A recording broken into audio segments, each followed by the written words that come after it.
the A's fans at the Coliseum by perching up in the stands at the Overstock.com Coliseum. The A's return home from a successful road trip, and what a better way to celebrate than up in the Comcast Value Deck on Authentic Fan Friday.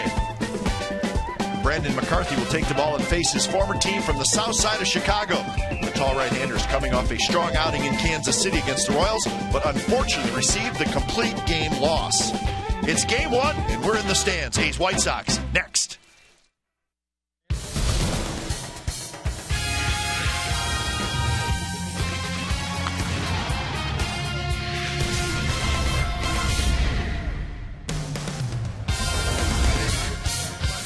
Well, after a 3-2 road trip, A's an off day yesterday. They are back home to take on the Chicago White Sox. Brandon McCarthy has been pitching well, does not have a whole lot to show for it, and this is kind of a special edition tonight. It is Authentic Fan Friday, and we are upstairs in the Comcast Sportsnet Value Deck. We are amongst the fans, and we are going to have a good time tonight watching the game, televising the game with A's fans. Why not? Hello, everybody. I'm Glenn Kuiper, along with Ray Fosse.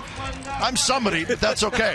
Now, listen, we're going to have some fun tonight, though, Ray. We're upstairs. We're in the Value Deck. Fans come out on Fridays, and they really have a good time, and it's a great deal. Yeah. So we're going to have fun as well. Well, we've been in the barbecue terrace. We've been at Diamond level. We're up too high as far as I'm concerned, but it's nice to be up here with the fans, and tonight's first game of the series against the White Sox. But we're a long way up. I just hope nothing happens and we don't get pushed over the edge, because from my standpoint, it's too close. Yeah, my partner's afraid of heights, and we're going to take good care of him tonight. Now, a couple of guys pitching tonight, Ray. Both guys reviving their careers. Umber for the White Sox, McCarthy for the A's. Both of them have pitched extremely well so far. Well, Brandon McCarthy, of course, a former member of the White Sox before he's traded to the Texas Rangers, and we have seen how great he has pitched since spring training, actually winning the fifth spot. From Humber's standpoint, he has been outstanding. It's amazing that the White Sox have changed their rotation from a 5 to a 6-man rotation because Phil Humber has pitched so well. Jake Peavy is back in the rotation. Of course, the A's will see Mark Burton tomorrow. They have a very good rotation, but now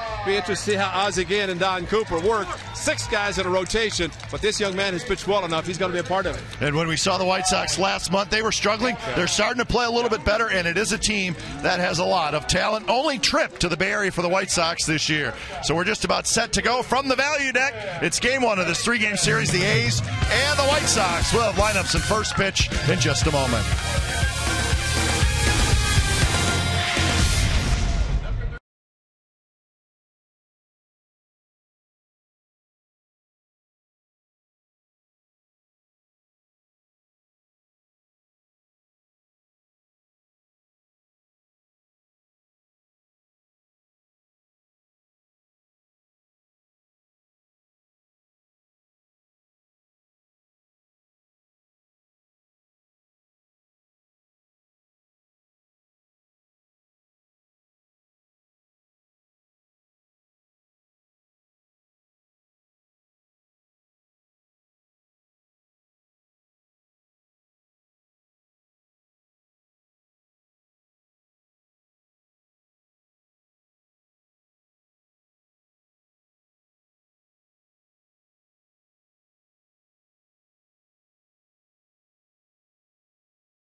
A's Baseball on Comcast Sportsnet California is brought to you by AT&T and by Toyota. Check out the great deals at your local Toyota dealer today. Welcome back to the Overstock.com Coliseum. It is the opener of a 7-game homestand for the Athletics as the Chicago White Sox are in town. Let's check the game time weather, brought to you by the Santa Cruz Beach Boardwalk. The admission is free, and the boardwalk is open this weekend, 56 degrees. And we're most concerned about the forecast, Ray. Bundled up, Glenn and Ray. Indeed, we are upstairs in the Comcast Sportsnet Value Deck on Authentic Fan Friday. Yeah, we get a little spoiled in our nice, comfortable broadcast booth. So it's chilly up here and it's breezy, but that's okay. We're going to have a good time. We got our sock toboggans, our caps. If we get a little cold, we have a catcher's mitt. And if the ball ever gets up this high, we're in trouble. Starting lineup for the Chicago White Sox tonight: Juan Pierre in left, Lexi Ramirez at short, Adam Dunn, he's starting to heat up, he's the DH, then Konerko at first, Quinton in right, Brzezinski the catcher, Rios in center, Omar Vizquel will play third, Gordon Beckham is at second.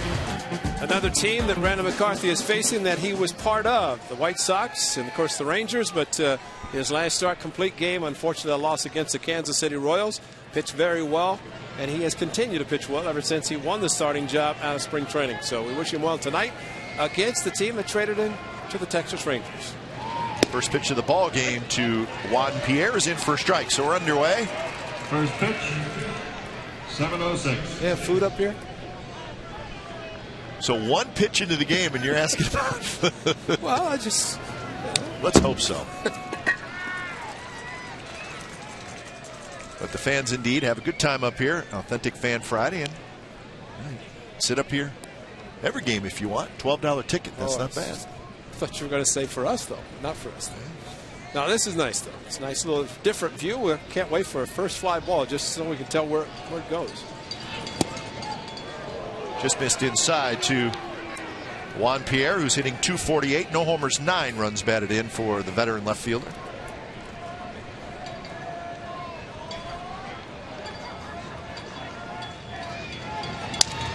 Bounce back to McCarthy, who grabs it, fires to first, and that is how this ball game starts.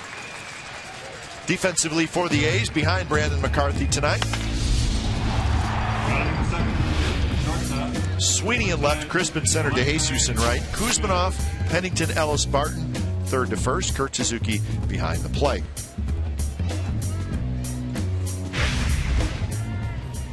So Ryan Sweeney playing left field tonight. Josh Willingham has decided to serve his 1-game suspension, and he is doing that tonight. So I believe, Ray, the rules are Willingham can work out with his team before the game, but once the game starts, he has to be out of the clubhouse, nowhere near the field. Is that correct? Well, I hope he's enjoying the evening with his family. A rare Friday evening that he could spend with his wife Ginger and his kids. Of course, they just joined him in Texas. But yes, you have to physically leave the park. Can't come in the press box. We couldn't have him on the air. Basically, he can work out, but then he's completely away from this Coliseum, the stadium, and the A's playing with 24 players. That's, well, you don't bring a player up when a guy's suspended. Typically, after multiple suspensions, as far as players concerned, they try to spread them out so you don't take the days of suspensions and the players all at once. But that's not the case with Willingham. One night, one game, and tonight will be it. Swing and a miss by Alexi Ramirez, and that's out number 2. Well, this is the reason Josh Willingham is not at the park tonight. Fastball inside. He didn't like the ball from Bill Miller. He threw his helmet, threw his bat, and when Bill turned to throw him out, then there was a bump right there, kind of a touch, if you will, and the report was sent in. There was contact made, and that was the reason that was a 1-game suspension. If there's really contact where a player bumps an umpire, it's going to be a lot more than 1 day. And as it turned out, when Bill Miller ejected him and turned back around, Willingham was standing there, but there's space. You have to give umpire space, and I guess you could say that Josh was in the space of Bill Miller. 2-0 to Adam Dunn, the big designated hitter. And this guy's hot. He has gotten a lot better. We saw him briefly in Chicago, of course, coming off an appendectomy. 4 hits on Wednesday. Talking to Greg Walker, the excellent hitting coach of the White Sox, saying that, of course, a new league, DHing, which is something that he maybe did a little bit during interleague play with the Nationals, but with the White Sox, pretty much DH.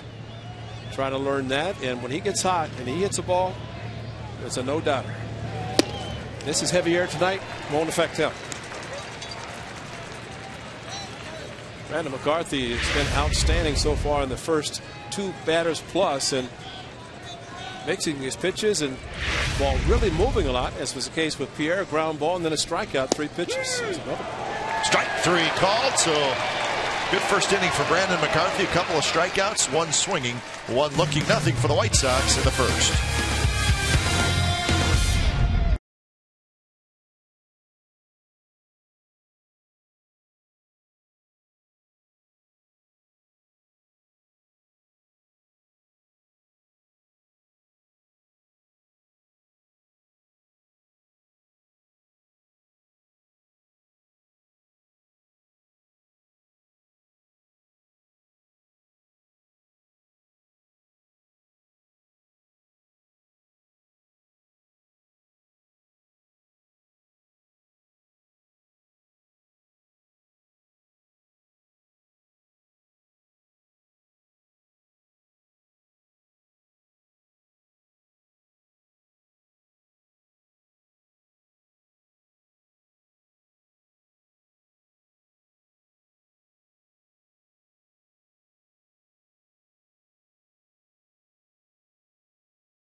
Let's check out the Athletics lineup tonight. Chris Barton, Sweeney, Matsui, Suzuki, DeJesus, Ellis, Kuzminov, and Pennington.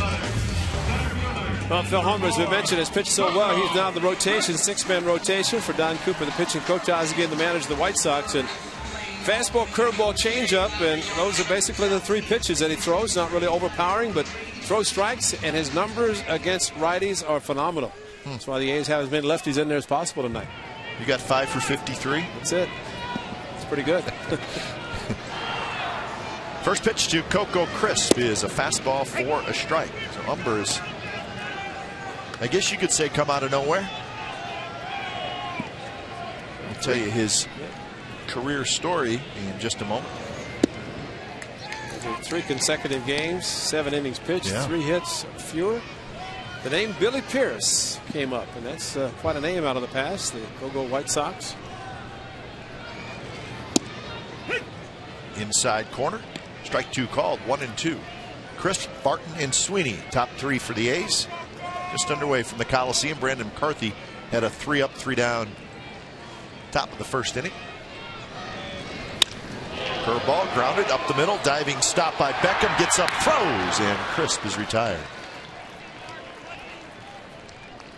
Nice play by the young second baseman, Ward Beckham. Let's look at the rest of the White Sox defense tonight. Pierre, Rios, Quinton in the outfield. Vizquel, Ramirez, Beckham, Konerko on the infield. A.J. Brzezinski is the catcher. Now Beckham, a third baseman, when he first came up a couple of years ago, and they moved him to second. Making plays like that, it's made the transition very, very quickly. Good angle, diving, ball in his glove, got up quickly, and of course a shorter distance than at third base, of course, playing at second base, but still a very good play. Robbing Coco Crisp to start this game. Barton, pop foul toward the A's bullpen. Vizquel is going to just miss it. He had a beat on it, but it would have been a terrific over-the-shoulder catch. And he stuck out both hands, glove hand and the bare hand, to try to reach it. Looking at the mound, seeing how close he is, how far he has to run, and said, wait a minute, I'm not 30 anymore. I'm 40 plus. So, Juan Pierre, you're much younger, much faster. Where are you? Barton, normally the left fielder, plays him like a right-handed pull hitter. I'm surprised he didn't get to it. Barton drives into right field. Quinton's going back, still going back, circles around, and now he makes the catch. Barton hit it well, just. Could you tell how well up here? A little harder, isn't it? No, I wasn't quite sure. We're probably, well, we're right above where we usually do the game, but it's probably 10, 12 feet higher than where we normally are, maybe a little bit more. And it's pretty high, yeah. Let's see where we normally sit. Right under the Comcast Sportsnet, or above the Comcast Sportsnet sign. We're above that and over just a little bit. Above the Bill King broadcast booth sign. 2 outs for Ryan Sweeney. Sweeney, a red-hot hitter right now.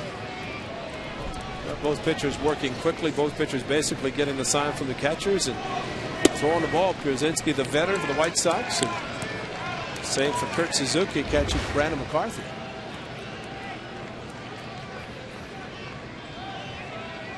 .30 pitch to Sweeney is in for a strike. Jerry Lane is the home plate umpire. He is also the crew chief. Here's Jerry.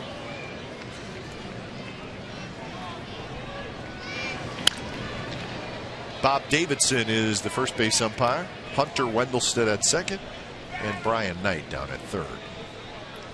Big Bob calling in the box. Not yet, but it's early. Better pause for 1 second if you're holding a runner. He'll get you. So when he pops it up, shallow center. Ramirez, the shortstop, drifts out. Side retired. Both pitchers 3 up, 3 down in. So we're headed to the second. No score. A's and the White Sox.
Second inning.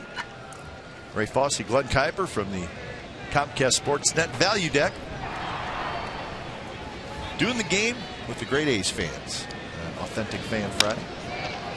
Konerko, first pitch swinging, slices one down the right field line, and it drops fair.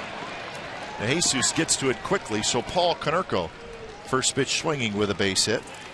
Get the Dodge Charger announcer keys to the game.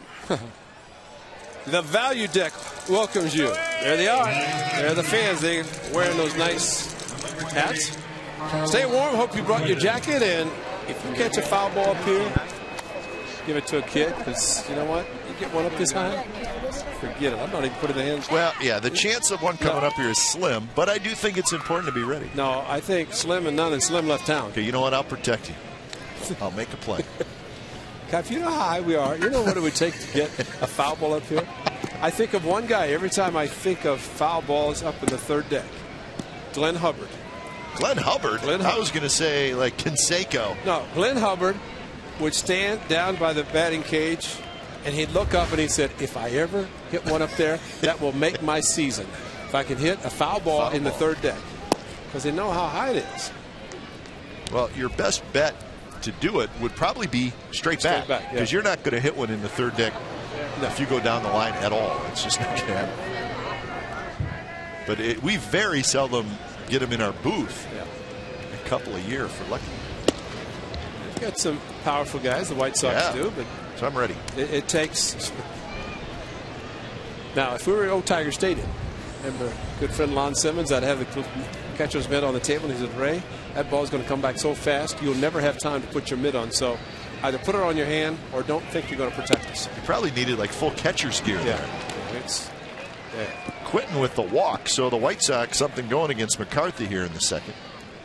Well, a very quick first inning for Brandon McCarthy with a broken back ground ball back to him, and then a couple of strikeouts. A.J. Pierzynski. Numbers for Brandon McCarthy, and all the fans cheering A.J. Pierzynski, who is fan favorite wherever he goes. Pierzynski to bunt, he takes low. So a single and a walk to start the second. Ozzie Guillen and his White Sox are starting to play better baseball. We saw them back in April, and the A's went into Chicago and took 2 out of 3. And the White Sox just were not playing very good baseball. Now their record still well below 500. They're 15-23, but they've won 4 out of 5. They've won both series on this 9-game road trip. That's the first time they've won back-to-back series all year. So they're starting to at least put together a little bit of a hot streak. They took 2 out of 3 in Seattle and then 2 out of 3 in Anaheim before their off day yesterday and here. So they got the old-time West Coast trip going. Seattle, Anaheim, and then the Bay Area. And they travel from the best part of the country in the Midwest, and then they take one trip and hit 3 West Coast cities. That's a pretty good trip. It's really unbelievable. Brandon McCarthy, 4-pitch walk to Quentin, 3 straight out of the strike zone to Pierzynski, throws a strike, but Brandon McCarthy is around the plate. Very rare that he walks 1. He's walked 2 in each of his last 2, but he does have 1 intentional in Kansas City. He's in the 9th inning when the Royals won. Just a bit high, and the bases are loaded with nobody out. Didn't miss by much. But with the count 3-1, Pierzynski did not have to swing, and he took it. So Ron Romanik's going to jog out. Well, McCarthy, his only win this year was at Minnesota April 10th, but he really only had 1 bad outing, and he's had a couple complete games, but unfortunately both of the complete games were losses, including his last one in Kansas City. If you're 5th starter, in McCarthy's case, 4th starter, but if you're back-end starters, do what McCarthy has done so far this year, you're going to be fine, because he really has pitched well. But in trouble right now. Alex Rios is the hitter. And a first pitch strike to Rios, so McCarthy jumps ahead. There's your runners. Konerko with a single, Quinton the walk, Pierzynski the walk.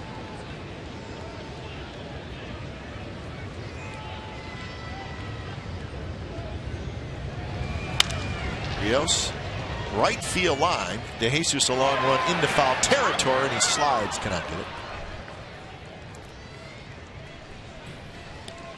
So 0-2 the count. David knew that if he continued to run, and if he continued and then slid late, he was going to hit the wall very hard.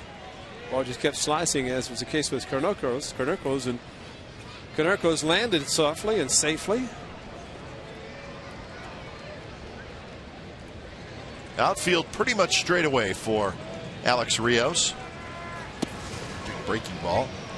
Rios struggling, 203 with just 3 home runs, but he's got 12 hits in his last 35 at bats, and he, like a lot of the White Sox hitters, are in a pretty good stretch right now. Guys are starting to swing the bats better for Chicago.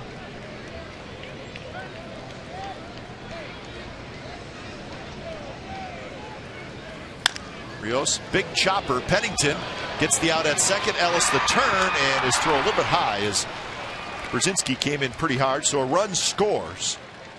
And the A's get the out at second base, give Rios his 10th RBI. The ball just was not hit very hard, so I think Ellis knew that there was going to be a runner right on top of him.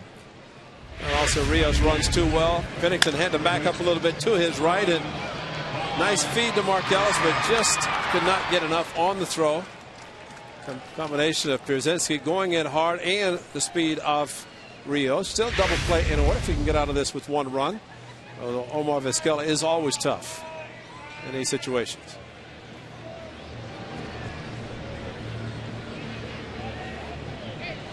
First pitch to Vizquel is inside, so the ageless one, Omar Vizquel. Ellis, there's the hard slide.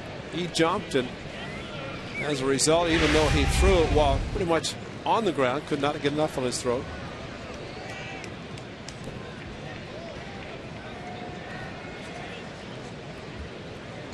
Omar Vizquel, now 44 years old.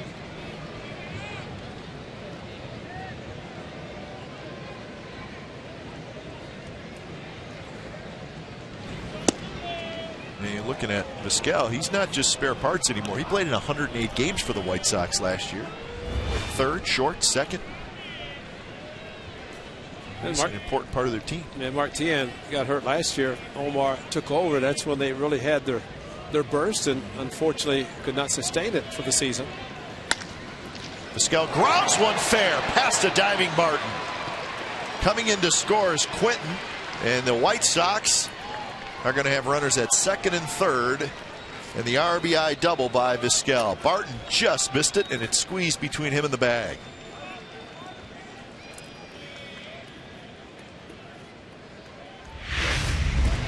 Well, again, they were shading him to the opposite field, and he's able to hook the ball past Barton. Derek moving off after holding the runner at first base, and well, it's kind of tough, and you don't expect really to have balls from Omar Vizquel hit down the line. Derek might have taken an extra step just to try to cut off the gap between first and second, and all of a sudden the ball's by him. And here's Gordon Beckham. Beckham hitting .219 with 3 homers and 12 RBIs. Beckham got off to a very slow start at just 194 in April. Rios at third, Vizquel at second. Big breaking ball is outside, 2-0. It's amazing from one inning to the next for Brandon McCarthy, who is usually around the plate, to struggle as much as he has in this inning. Now it's damage control. Infield playing back and trying to get it out instead of having a hit go through the infield and score 2. Beckham, big swing and foul back.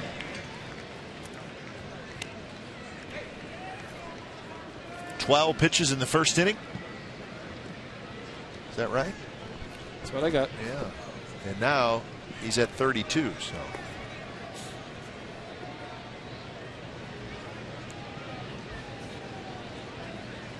Two and 1 to Beckham. Swing and a miss, 2-2. Juan Pierre, the top of the order, will be next. Strikeout would be absolutely perfect for Brandon McCarthy. Like a good opposite field hitter. Curveball, and Beckham hangs in there, fouls it back.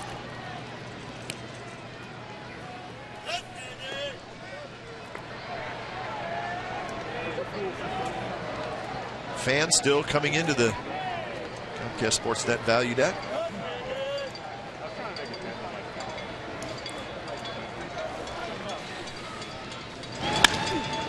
Right field on a line. DeJesus has it. Rios runs back to tag. The throw to the plate is just a bit late.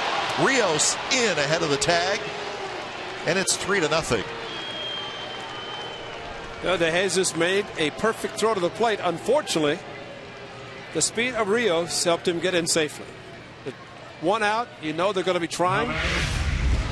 Line drive, and Rios initially came in but went back, and watch this throw by David. Right on the money, Kurt Suzuki. But the slide by Rios clearly ahead of the tag, and not surprised that they took a chance and have that kind of speed. Why not? So the 2 walks basically have scored in this inning. And that's very unusual for McCarthy to walk a batter, but to have them score makes it even worse. There's been 2 hits, 2 walks, fielder's choice, and a sacrifice fly. So the White Sox have jumped out to an early 3-0 lead.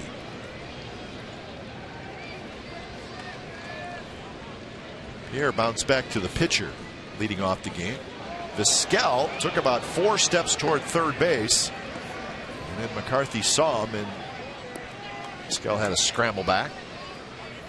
Well, many times we've talked about runner at second base, shortstop, second baseman holding the position, 2 outs. They want to try to catch a ground ball instead of trying to hold him close at second. So Vizquel daring as always.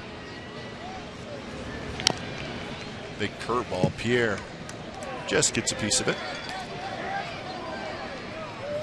I hear kettle corn. Yeah, it's my favorite.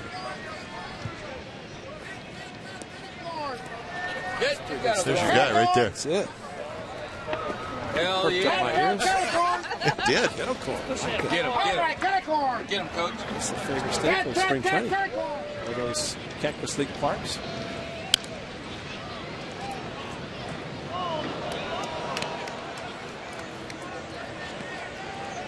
So the count remains 0-2 to Juan Pierre. Pierre struggling right now, just 2 hits in his last 18 at bats. But he is a fixture in that leadoff spot for the White Sox. Sweeney very shallow in left. Chris shaded toward left center. Tapper, McCarthy not going to be able to get it. Barton will. He throws and not in time. Pierre's speed gets him an infield hit. Vizquel stops at third. The only play, the only chance is McCarthy going to cover first base. The ball right there. He reached down, couldn't find it. That was going to be the only chance to get him. Once the ball got past him, first of all, a very good play by Brandon McCarthy, and he's out. If his foot's on the bag, he's out. But was it? I think the umpire might have been blocked. It looked like the right foot, the right toe was on the bag. And Pierre running down the line. I don't know that big Bob Davidson saw right there. He dragged it a little bit. He dragged it and looked like it's on the sideline with a catch, right? NFL? That's right. Drag it. Look at that. Fosse right there. There they are.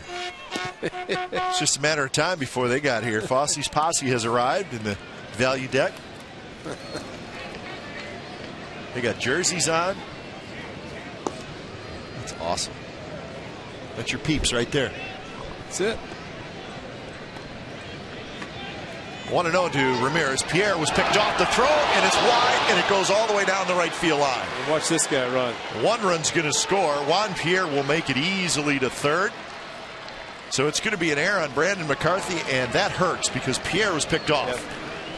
Yep. Yeah, good throw definitely gets him, and that's a time where the fake to third, throw to first. Because Brandon made 2 in 1 game, allowing 4 unearned runs in the game here against the Rangers, and this one definitely costly. So instead of being out of the inning, the run scores, and now Pierre is at third. So it is a 4-run second inning for the White Sox.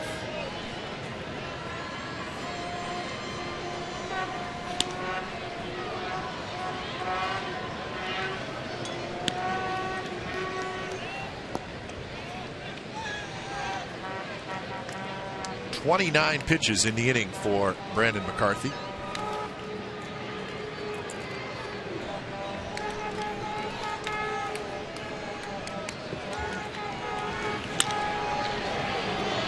Shallow center. Crisp went back. Now he's got to come racing in, but he will get there. Makes the catch. Ramirez is retired, but not before the White Sox score 4 times in the top of the second inning.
Tomorrow against the White Sox, it's Mark Ellis bat day. First pitch 105, 7,500 kids 14 and under will receive an Ellis signature bat presented by Ross Dress for Less. There it is, folks, and it's a good one.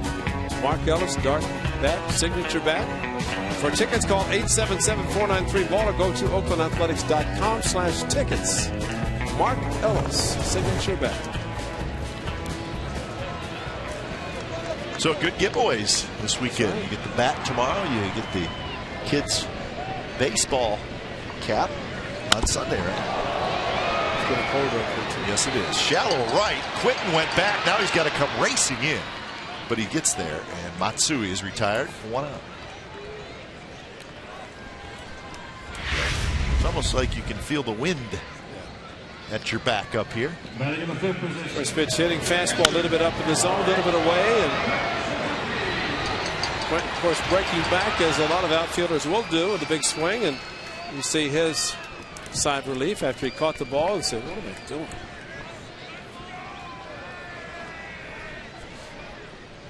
Yeah, 4-run lead. Smile. So 1 out after the first inning. 1, 2, 3, like McCarthy, probably thinking, well, this may be one of those nights where 1 run's going to win. It's a 4 spot, big crooked number at the top half of the inning. 0-1 to Kurt Suzuki, hitting .239 with 4 home runs. And that's a quick 0-2.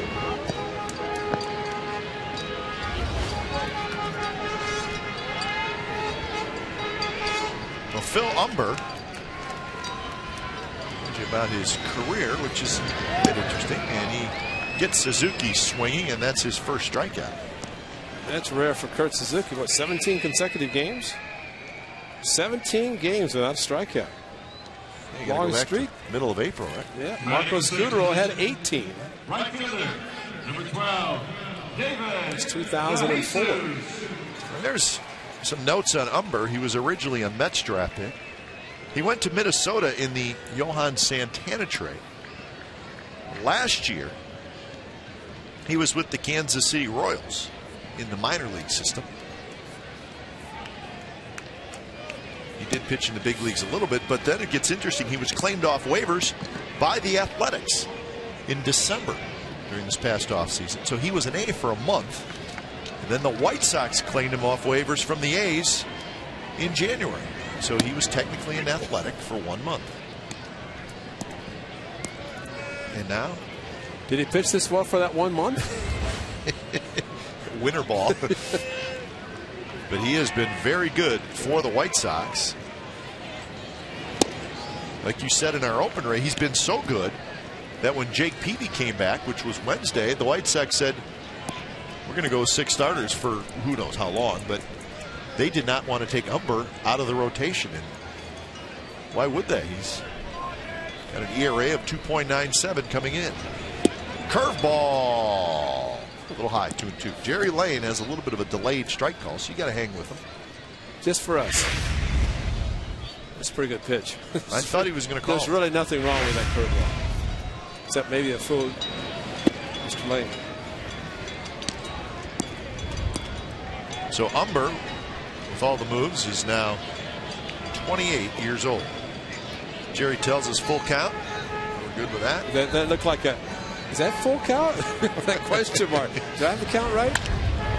DeJesus drills one down the right field line, and that's going to be extra bases. Quentin chases it down. DeJesus is trying for 3. It's going to be a play. The throw is wide, and DeJesus has a triple.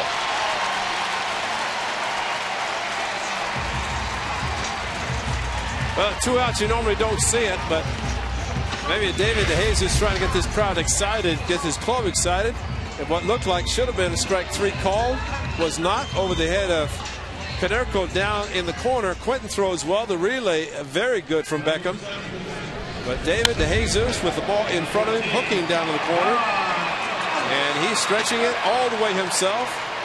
Great stride, hit the bag perfectly. This is the close play, though.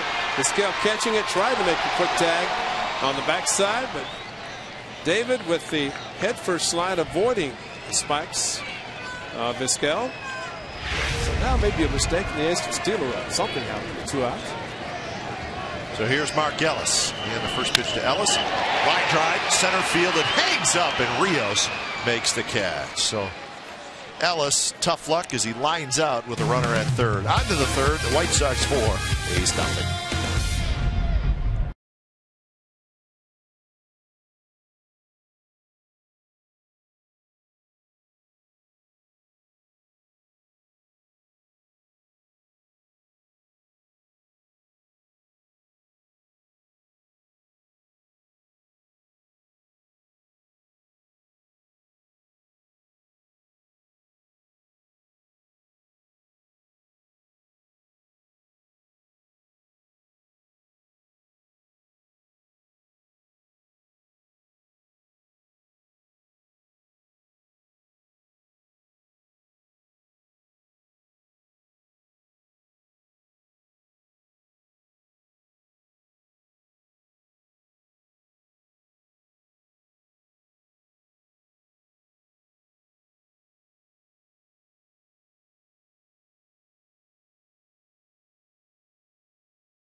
The third inning, it'll be Dunn, Konerko, and Quentin.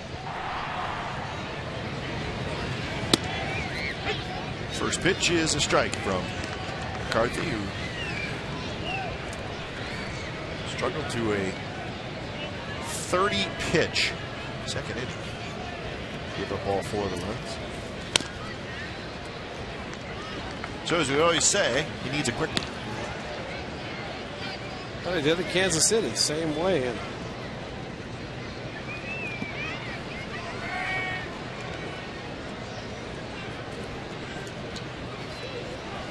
0-2 to Dunn. Swing and a miss and a high fastball.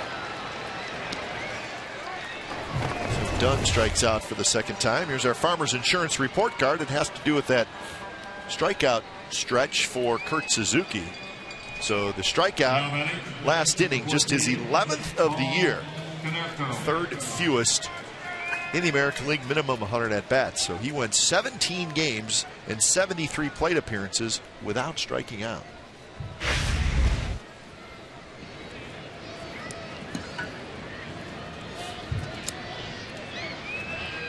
Must have been the off day.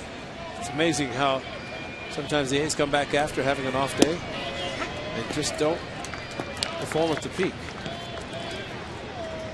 Brandon McCarthy, last start, perfect for 4 1/3 innings. Against the Royals, end up giving up just 3 runs, all in the same inning. Tonight, 4 runs in the second. Konerko started that 4-run second inning with a base hit to right field.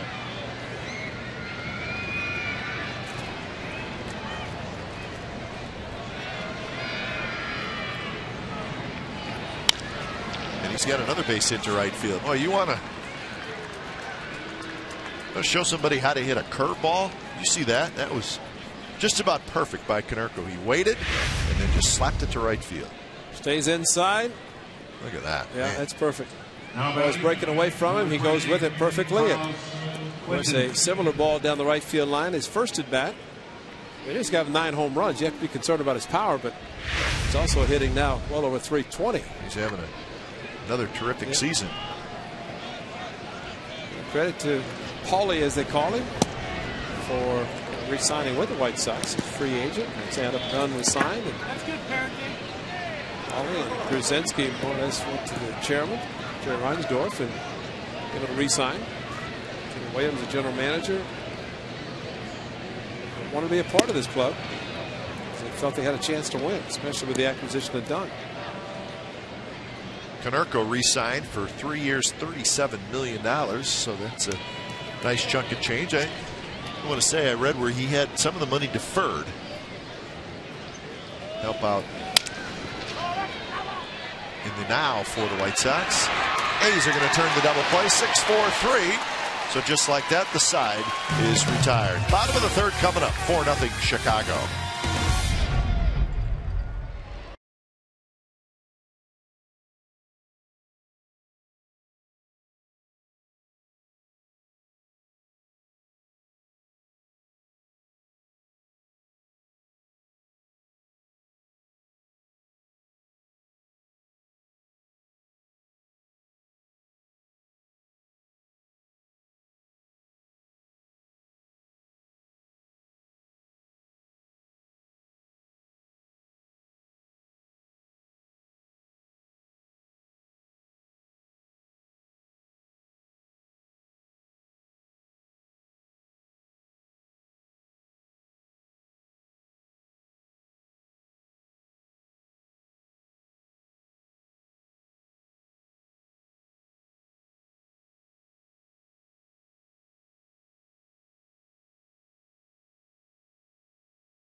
Baseball on Comcast Sportsnet California is brought to you by Jack in the Box.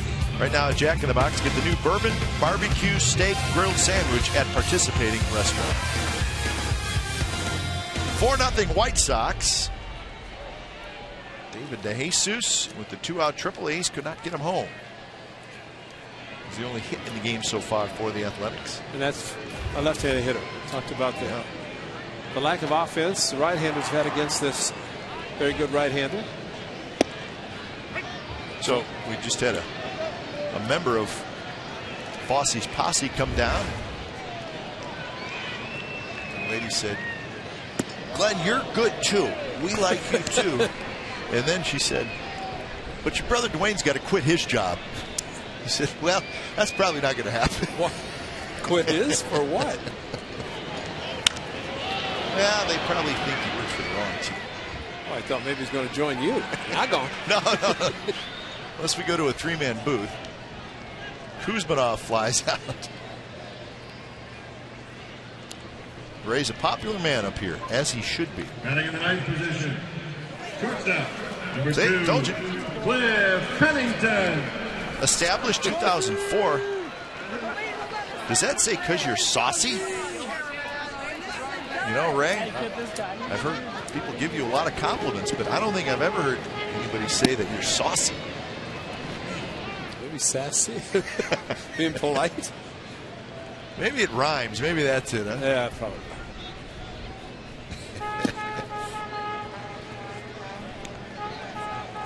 I'm going to remember that, though. I'm going to say, Ray, you're being a little saucy tonight. They're having fun, and that's the most important thing. They may not like the scoreboard right now, but that's all right.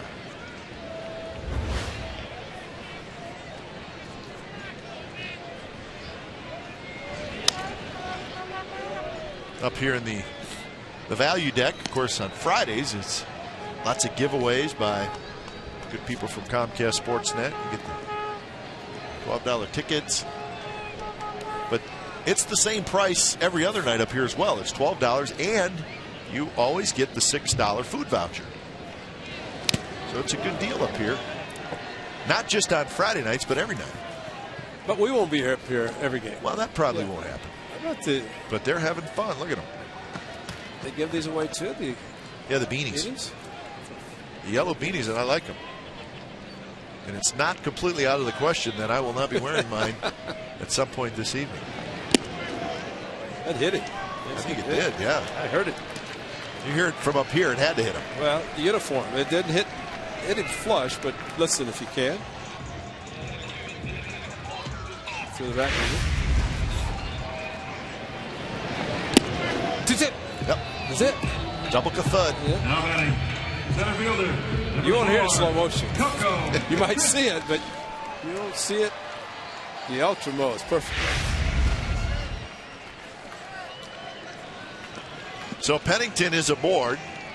Second base runner for the Athletics. And now it's the top of the order in Coco Crisp. He's trying to get something going against Umber.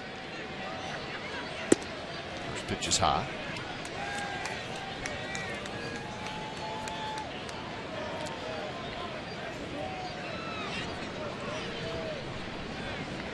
Interesting notes on Coco Crisp. Doesn't strike out much and does not walk much. In fact, I wouldn't realize it till I looked at the full stat sheet and that graphic. Coco's only walked twice the whole year. Surprising for a leadoff hitter. This is game number 38 for the A's. His on-base percentage just .274.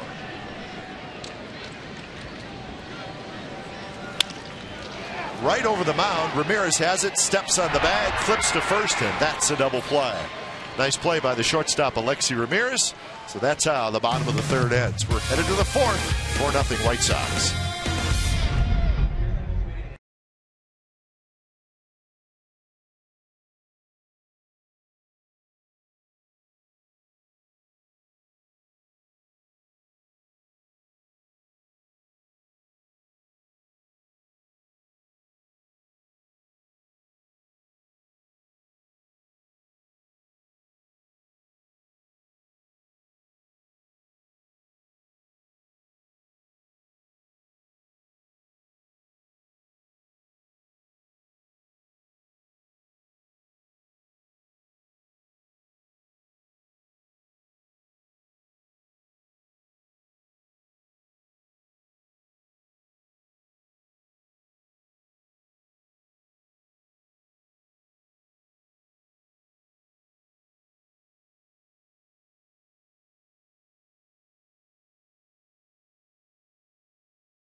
Top of the 4th inning, the White Sox with a 4-0 lead over the Athletics. How's your water there, Keith? Jason? Not a camp. No, Janice, I'm not going to have any of your water. I'm sorry. Oh, you want to thank the Emperor? The Emperor arrived, yes. Right, the Athletics Nation up above us brought us some dibs. The Emperor always... The Emperor, where is he? He's up there somewhere. Where are you, Emperor? It's a good group behind us. The De Jesus racing over. He's going to get there. And Brzezinski is retired. Catch the A's post-game show live at the Holiday Inn Oakland Airport after tomorrow's 105 A's versus the White Sox game. A special guest will be A's outfielder Josh Willingham live at the Holiday Inn, 7-7 Hagenberger in Oakland, and every one of the folks behind us will be there. Joining Chris Townsend. Indeed. They will be there. The Emperor, who calls in regularly with Chris on post-game. It's always nice to put the face with the name. Rios goes after the first pitch, and Mark Ellis takes care of that. 4-3 on the putout. 2 outs here in the top of the 4th. That's right. We knew the voice. Now we know the face. Yep. The Emperor. Omar Vizquel. So here's Vizquel. Vizquel had an RBI double right down the first base line in the second, and he later scored. So that hit for Omar Vizquel, number 2,810. So 2,810 career hits for Omar Vizquel.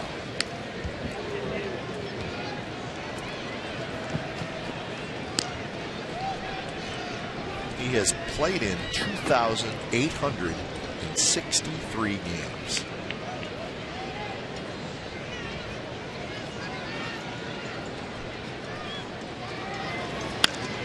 Slaps this one to left field. Sweeney racing over near the line. Can't get it. It drops just fair. Vizquel's going to try for 2. The throw is in time. Nice play by Ryan Sweeney, as after diving, he leaped up and made a perfect throw, and they gunned down Vizquel.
Time now with the forward right choice. Ryan Sweeney, what a play.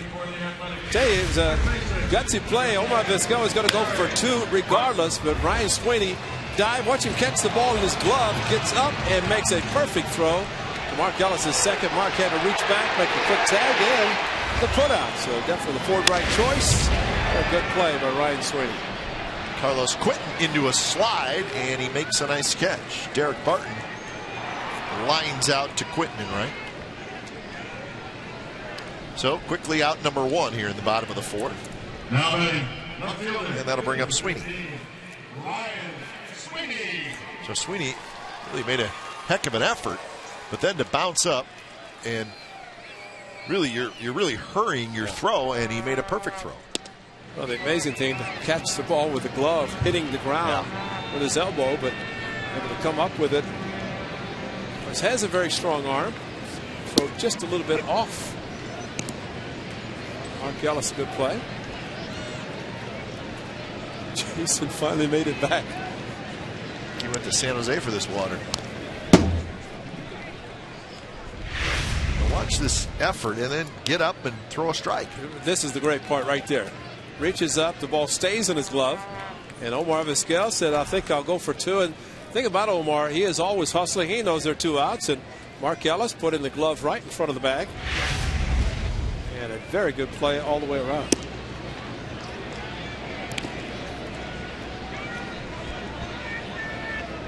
So Vizquel gets a hit out of it, but thrown out at second base. Sweeney out in front, hits it high, deep, and foul off the facing of that second net.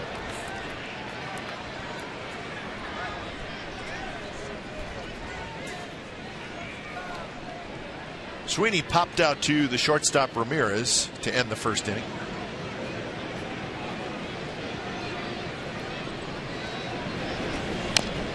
Curveball there by Umber, and Sweeney just gets a piece of it. B.I. does not have enough clothes on. That one sweatshirt's not going to work, B.I. He has a windbreaker. Statman to the stars, B.I. Another shot foul. Article in the National Magazine about B.I., our stats man. There he is. It says MV, most valuable vineyard. B.I.'s a good man. We're lucky to have him. Yes, we are. That guy asked B.I. because B.I. does work for the Giants as well. I said, next weekend, who are you with, buddy? He'll be in our booth, right? That boy. Right where he needs to be. Quinton comes in. Busy inning for Carlos Quinton, and that's out number 2. All right, now Phil Umber is rolling along. It's the DeJesus triple with 2 outs in the second, and Pennington hit by a pitch with 1 out in the third. He's struck out 1. As Hideki Matsui steps in.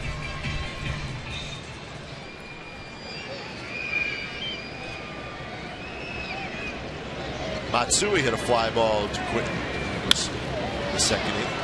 He skies this one out in front of home plate. Konerko racing down, and Konerko calls everybody off, makes the catch. Very easy inning for Umber. So we're on to the 5th. 4-0 Chicago.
who are the 5 players in Major League history with most home runs in their first 10 seasons?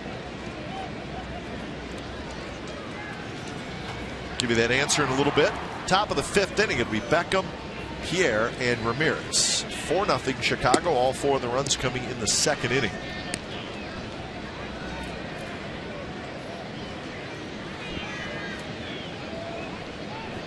Beckham had a sacrifice fly in that second. A couple of scores of interest. The Texas Rangers continuing that long homestand, and they opened up their weekend series against the Angels with a 4-1 win. So Rangers 4, Angels 1. Ogando came back tonight. And he pitched very well again. He's becoming a pretty good story for Texas. Ogando 6 1/3, just 1 earned run, so he is 4-0 with a 2.06 ERA, and he beat Weaver. So Jared Weaver, who started 6-0, has lost 3 consecutive starts.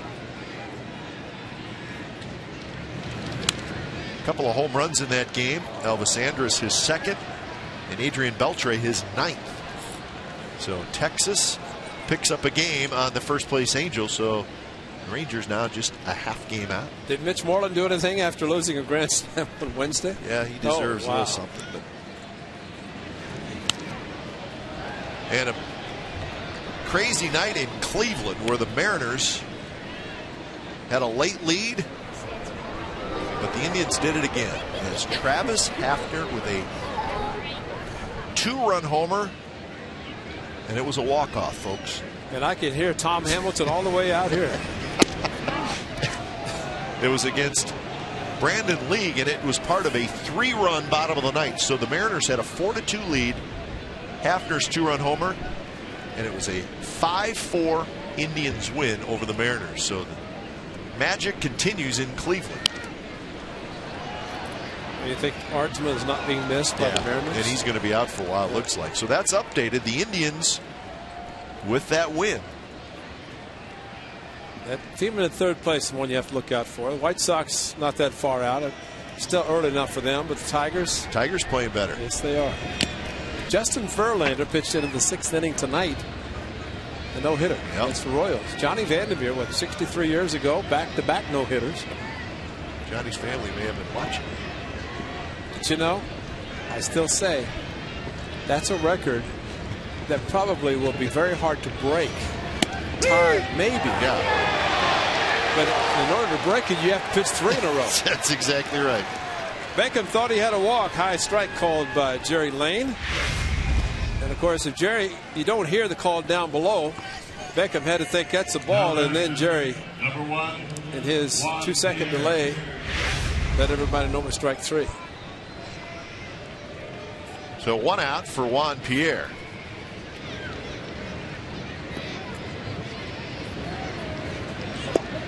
First pitch outside. And Ray, the attendance tonight in Cleveland, they struggled drawing people, but 33,700 tonight. You know, we're told it was fireworks night and they had food giveaway, but nonetheless, the tickets 33,000. You know what? Good for them. Absolutely. Oh, that last homestand before they came out here, they had 11,000 walk up on a Saturday night. They had fireworks post game. They had fireworks in the 9th inning. The Pronk on it for them. Coco Crisp racing across the outfield. He's got it. Well, you know what? If you get people in there, meaning in the stadium, and then you give them not only a win, but an exciting win and something where you go crazy about in the bottom of the ninth, there's no better way to bring people back. That's right. So the Indians now 24-13, and they continue to have the best record in the American League. Ray mentioned the Tigers, and they won 3-1 behind Verlander, who is now 4-3, and Detroit has won 6 in a row to get 3 games over the 500 mark. So the Tigers making their move. Well, talking to Greg Walker, the White Sox hitting coach, and granted they've gotten off to a slow start, but everybody knows they have a veteran club, and we'll see them this weekend. Saw them back in Chicago, but they know it's just May, and they're not going to try to win 3 games every night. They know they can get back in the race, and you know, for the White Sox to do something. There is, of course, Raymond right behind Greg Walker. He must have known he's going to be talking about Greg Walker because there's Raymond right behind him.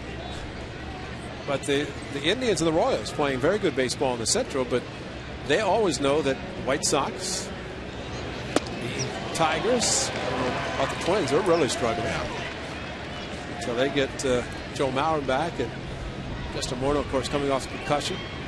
He is back, but tough road for them. But you can't count out teams that have been perennial winners and postseason participants. The Rays won again, 3-0 over the Orioles. Hellickson the winner, Guthrie the loser. Hellickson a complete game 4-hitter. His first complete game of his career. Joyce and Damon homered for the Rays. Pennington leaps up, makes the catch. Side retired. So Brandon McCarthy has a 3-up, 3-down inning. We're going to the bottom of the 5th. 4-0 White Sox.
The White Sox 4-0.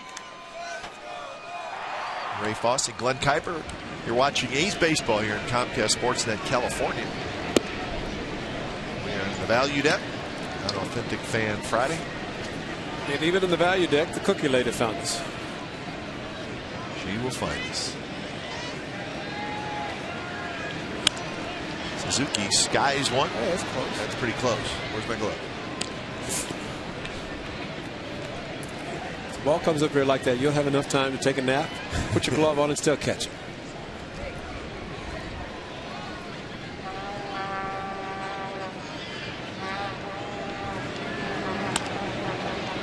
Little pop-up shallow right. Beckham gets back, and he's got it. So 1 out here in the bottom of the 5th. Here's our AT&T trivia answer. Who are the 5 players in Major League history with the most home runs in their first 10 seasons? Is Adam Dunn on that list? I bet he is. Pujols, Rodriguez, Dunn. There they are. Pujols, Eddie Matthews, Ralph Kiner, Adam Dunn, Ken Griffey Jr. Wow, A-Rod's not on there. So Adam Dunn in select company.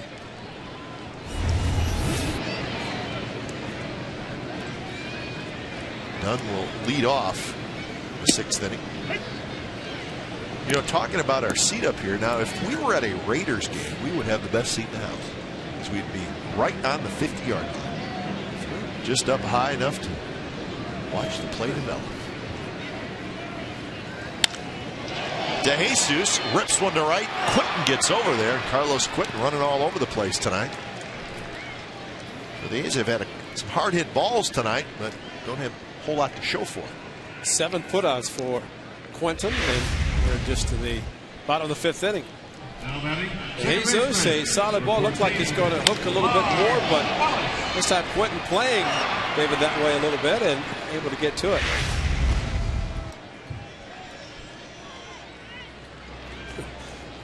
David Jesus with 2 home run game against Cleveland and Tomlin.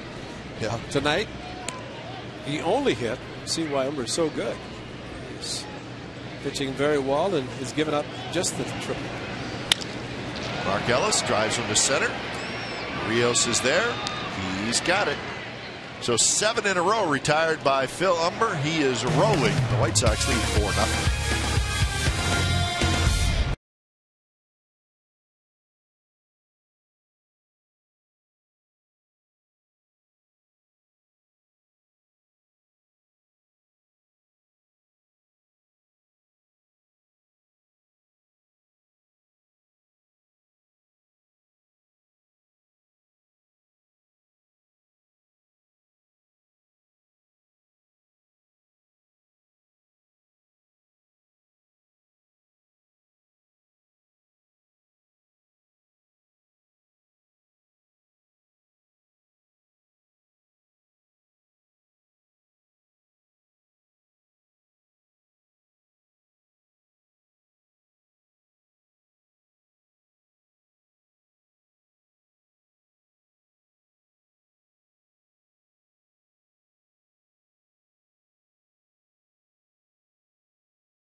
The Athletics, top of the 6th inning. It's the big boys for the White Sox. Dunn, Konerko, Quentin against Brandon McCarthy. McCarthy with that very difficult 2nd inning when the White Sox scored 4. He threw 30 pitches, but since then he has settled down. The shift is on for Adam Dunn. You see Ellis out in shallow right field. Pennington on the right side of second base. And Kevin Kuzman off the third base, but playing right at the shortstop spot. So, see handful of left-handed hitters that the opposition puts the shift on. Jack Cust.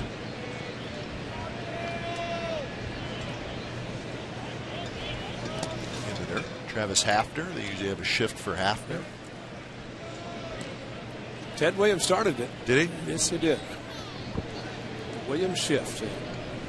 Clubs now see so many locations where players hit balls and the way they're pitched, and as a result, you see the shift put on for several players. Sweeney getting back, and he reaches out, makes the catch, and that is out number 1. And the shift is the subject of our Subway Eat Fresh Ask Glennon Ray question.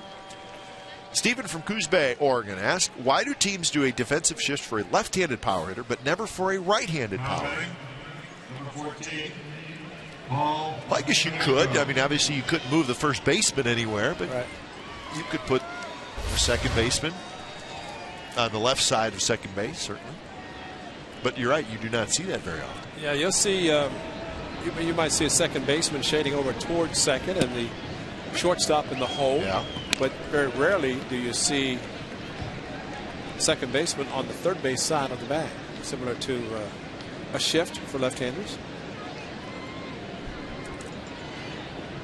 0-1 to Konerko. Konerko has a pair of singles and a run score. Good numbers for Konerko. His batting average now .329. 9 home runs, 28 runs batted in. Konerko, a good season this year.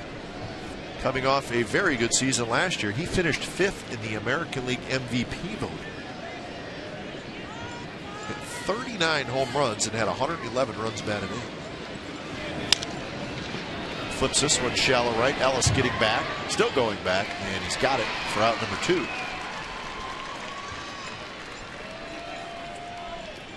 Well, you could look at Paul Konerko, who has the 9 home runs we mentioned, a very powerful hitter. And you could say if you could play 3 games in Oakland and Paul Konerko gets half a dozen hits, singles to right field, you take it. Yeah, he is dangerous.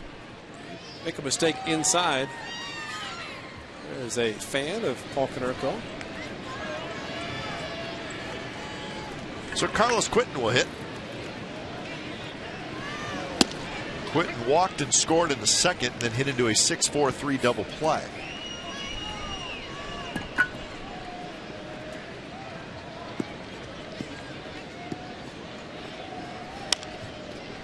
Cue shot, and it's going to drop foul. So all the games are final now in the American League. I gave you the Rangers beating the Angels and the Mariners losing in Cleveland. The Red Sox beat the Yankees 5-4 at Yankee Stadium. Good fastball there for McCarthy. Quentin strikes right through it. 5 strikeouts for McCarthy as we go to the bottom of the 6th.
The Coors Light Freeze Can.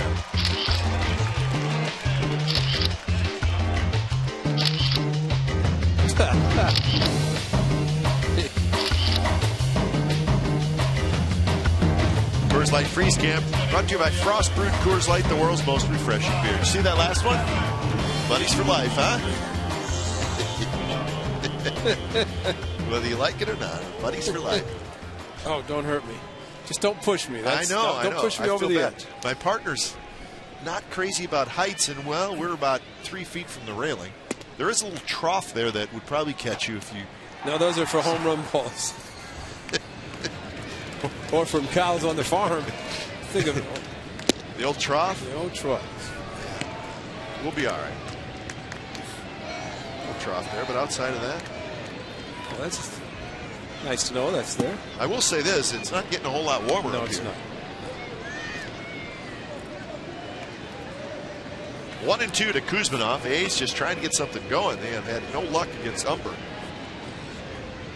Just 1 hit and 2 base runners. Kuzminov bounces it towards short. Nice hop for Ramirez, and that is out number 1. You can little photo booth where you can get cards taken. That's Jason Knapp, one of our audio guys. I'm not sure exactly what he's doing. He's trying to say, oh my gosh, he's throwing me a curveball. It's like he's shaking a margarita.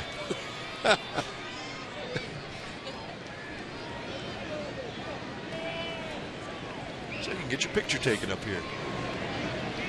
We got Tommy Cam and RoboCam up here. He's taking a lot of pictures. Pennington goes after the first pitch. It's a high and foul. But through 5 innings, Umber has 11 fly ball outs and 3 ground ball outs. So the Kuzmanoff ground ball is just his 4th. 1 strikeout to Suzuki. The first strikeout for Kurt Suzuki in 17 games. Wouldn't that be something if he only strikes out 1? That's the only one. It's the guy who strikes out the least. Well, how about his pitch count? 60. With 1 out in the 6th. He's have hit a couple balls hard, but that's about it. Well, the pitcher for tomorrow for the White Sox is a pretty good pitcher himself, following this right-hander. Mark Burley, who's a scheduled pitcher for tomorrow, I think was the note. If that's the case, Sunday? Yeah. Okay. Gavin Floyd tomorrow. That's right.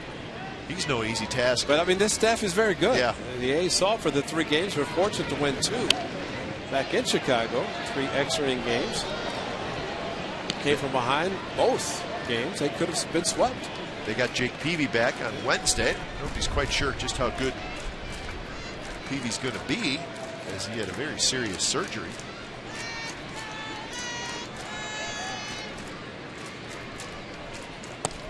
Curveball, good take by Pennington. I think Burley was supposed to pitch tomorrow, but he changed to Sunday when he found out Bob Davidson was behind the plate. That's right. Called. They don't get along, do they? Well, if you're a pitcher, Pennington has a hit. You worried about the fucking Bob Davidson there. Bring the kids to the Coliseum for Sunday's game against the Chicago White Sox. First pitch is 105. 7,500 kids 14 and under will get a new baseball hat presented by Chevy. See your Northern California Chevy dealer for a great selection of Chevy cars, trucks, and crossovers. For tickets to the game, call 877-493-BALL or go to OaklandAthletics.com/tickets.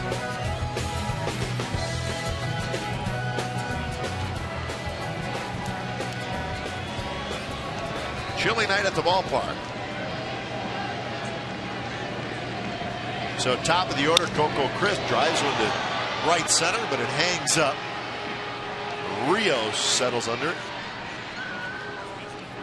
So Coco Crisp is 0 for 3, and that's out number 2 here in the bottom of the 6th. I think B.I. likes the cotton candy.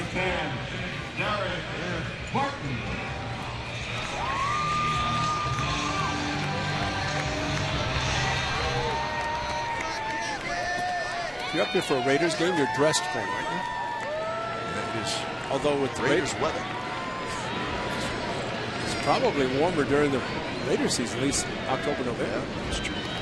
Some great months in California.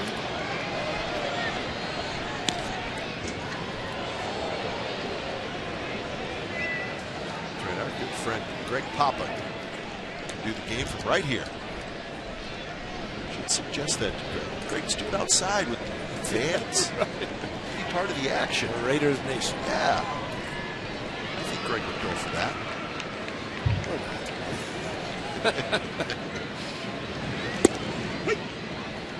Late strike, and Barton is behind in the count 0-2. Strangest was down in the barbecue terrace in left field. Yeah, I was not here for that one. That's when you're looking in like that. That's exact opposite of what you're used to. When the ball's hit, you try to find it. It's very difficult, especially if you look at the monitor. Well, you guys did some games from right behind home plate as well. Down the level? Yeah. Well, that's perfect because there's a lot of good food down there. Yeah. I mean, it never stops.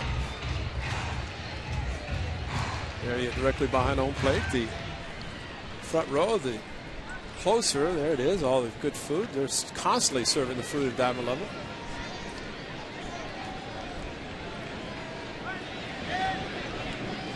One and 2 to Barton.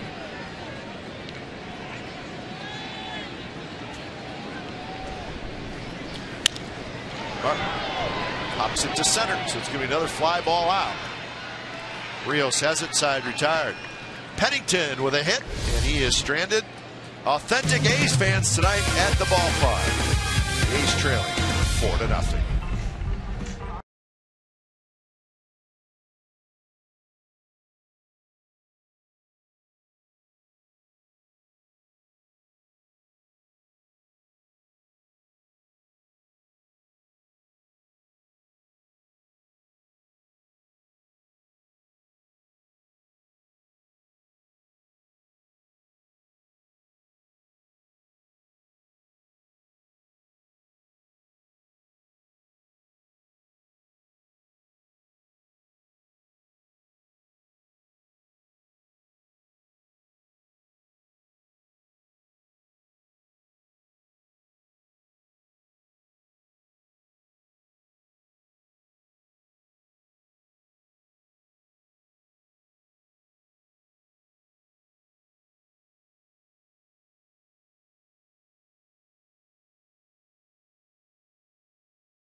True story.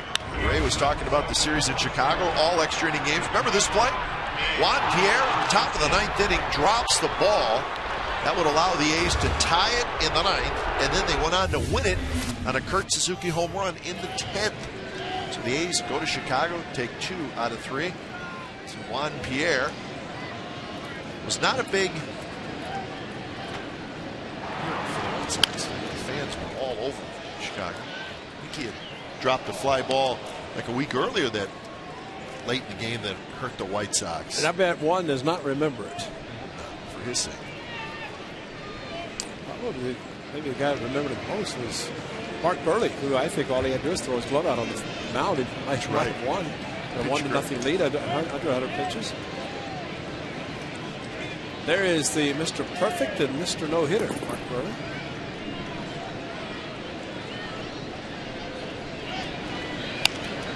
A little pop-up foul territory. Kuzma is going to track it down, and that's out number 1. Brzezinski, after a walk in the second, he's now 0 for 2. So Alex Rios will hit. Now batting, number 51, Alex. So 7 in a row retired by Brandon McCarthy. You know, our Subway fresh question about the power hitters, the switch, the shift.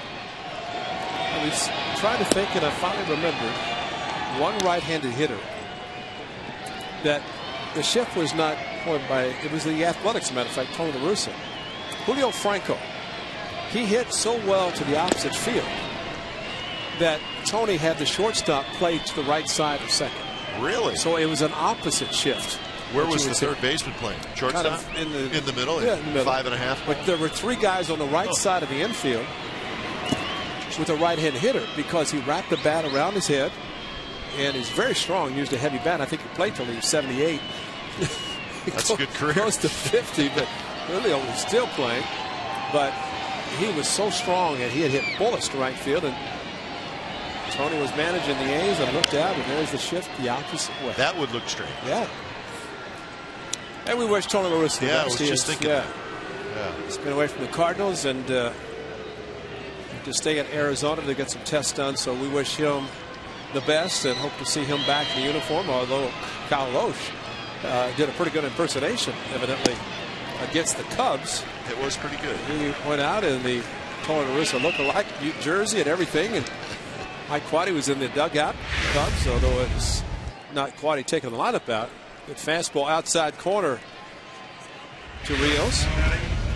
So 6 strikeouts now for Brandon McCarthy. Breslow starts to throw in the A's bullpen. And there's another gentleman too, and indeed a real gentleman, the great Hall of Famer Harmon Killebrew. Harmon's pretty sick, huh? Yes, he is. Like? Yeah, and it's sad. Very sad because a true gentleman, of course.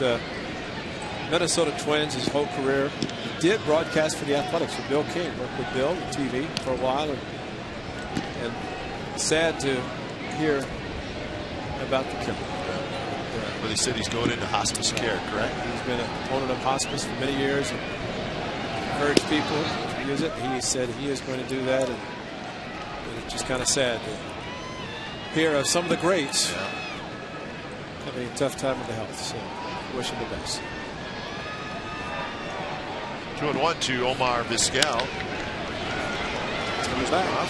He's going to race over again, and he slides, and he caught it. Terrific play by Kevin Kuzminov. So McCarthy, 3 up, 3 down inning with a little help from Kuz over at third. It's worth another look. Check it out. Great concentration by Kuz.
Bottom of the 7th inning, and the A's trailing 4-0 to Phil Humber. So it's Sweeney, Matsui, and Suzuki. A's with 2 hits off Humber.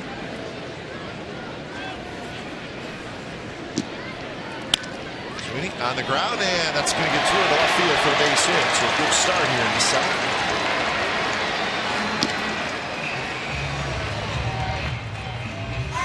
Well, A's fans, you have a question for the Athletics analyst Shooty Babbitt.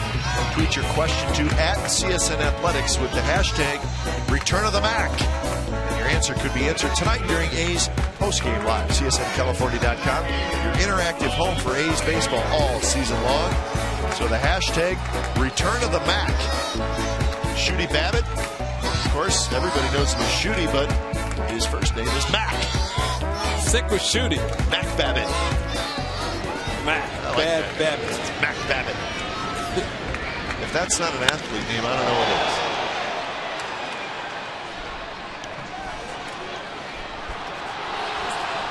is. So Hideki Matsui. Out front just a little bit too much and pulled it foul. He has swung at the first pitch each of his 3 times at the plate. Twice made out, but this one pulled it a little too much and actually enough to get the seats. Big swing there, and it was a changeup. So Humber 81 miles an hour, and that was a good one. Hideki swinging hard, but the bottom dropped out of it. Hideki really being aggressive, and I don't blame him.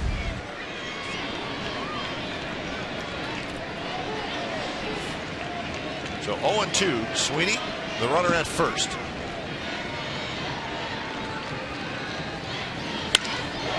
That center field, and that's a base hit. Sweeney to second. He'll stop there. So the A's back-to-back hits for the first time in the ball game. Mr. Elmer, Billy Pierce, you can keep your record. That's a 4th hit. Of course, it was 7 innings, 3 or fewer hits in 3 consecutive starts, something that Billy Pierce and he had done. But Matsui staying aggressive with a couple of strikes. The A's try to put up a crooked number like the White Sox did earlier in the game, and that is the difference. A 4 spot in the 2nd inning.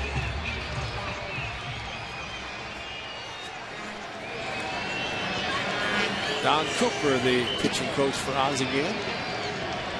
So we're going to get some action.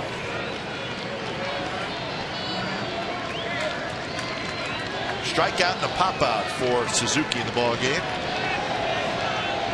He's desperately to string some hits together. Suzuki swings and misses.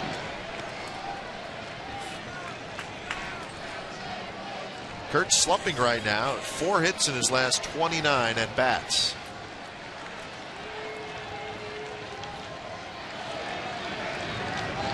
Brandon McCarthy looking on. Looks like his night is finished.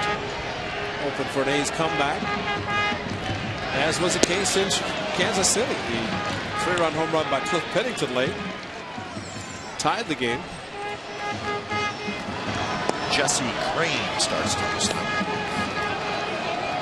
So I guess we did a slam tonight, right? Yep. To put the A's back on the board. Tied for the A's, Brandon McCarthy.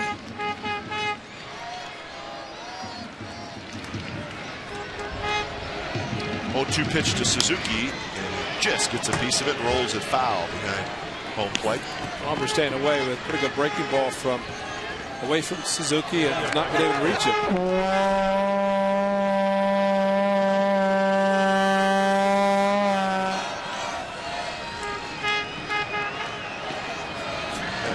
The horn section up here in the value deck.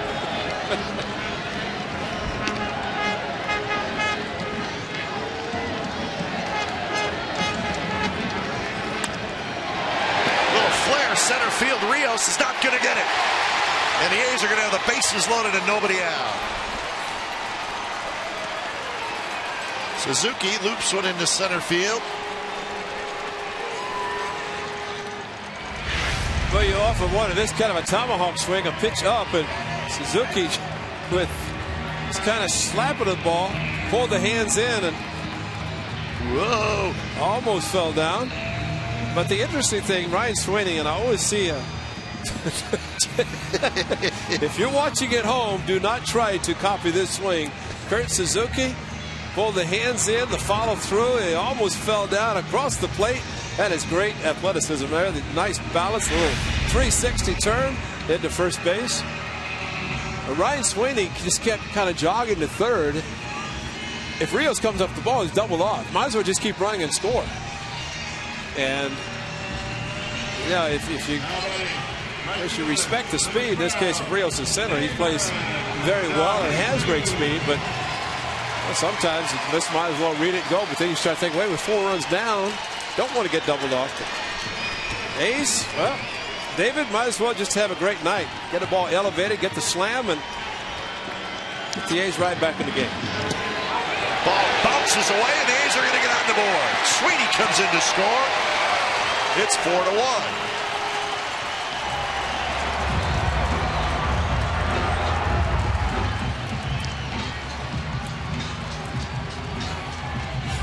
Not much J.J. Pierzynski could do. The hard breaking ball inside, hit his glove hard, and of course, good base running by Ryan Sweeney. And in reality, when you're down 4 runs, you don't want to take a chance. And he did the smart thing by making sure Rios didn't catch the ball, and now he scores, giving Brandon McCarthy a run. 1-0 pitch to DeJesus. Bounces it into right field, a base hit. Matsui scores. Suzuki stops at third. It's 4-2. Now have a night, David DeJesus, and should have had another extra base hit. Oz again looking down the bullpen. Jesse Crane's ready, and move is going to be made. So DeJesus got the pitch up, hammered it between first and second, and Very quickly, the A's, something going here. So Phil Humber, who had pitched brilliantly for 3 consecutive games, 7 innings, 3 hits or less, and leaves this game in the 7th inning after giving up 4 consecutive hits. When it's time for a change, think Speedy Oil Change and Tune-Up, your oil change, tune-up, and smog experts. Your attention, please.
And may not be reproduced or retransmitted in any form, and the accounts and descriptions of this game may not be disseminated without the express written consent of Athletics Investment Group, LLC.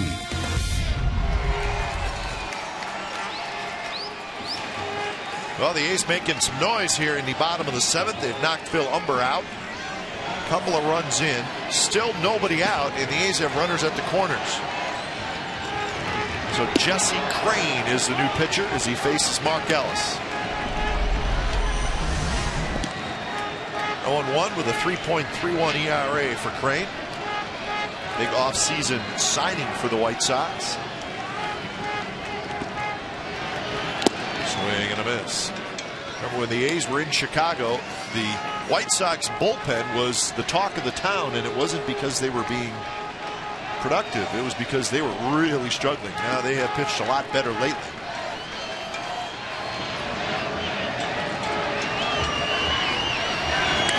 We said it then, Ray, we were amazed that a bullpen with those kind of arms could struggle. I mean, they have guys who have just terrific arms down there, but they were not good in the early going.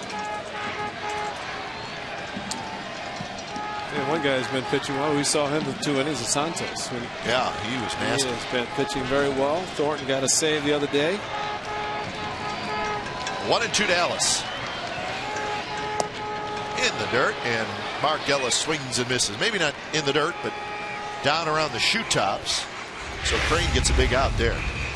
Well, they went breaking ball, and Mark Ellis swinging over the top. Mark also aggressive in this at bat, but well, that runner at third, less than 2 outs.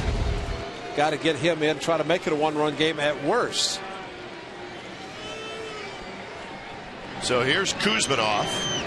Fly ball to center field and a ground ball to short. Very good breaking ball from Crain. The White Sox bullpen has allowed just 1 earned run in the last 8 games.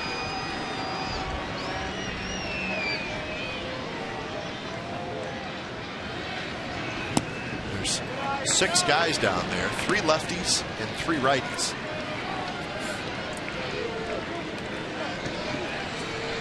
Talking about how the White Sox are using 6 starters, at least right now they are.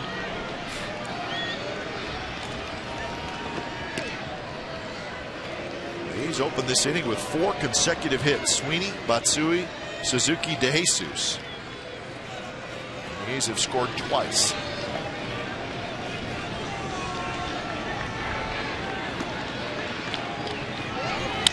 Kuzminoff shallow center. Gotta do it. Suzuki's tagging. Rios has it. The throw is going to go into second base. So Kuzminov with a sacrifice fly, and it's 4-3.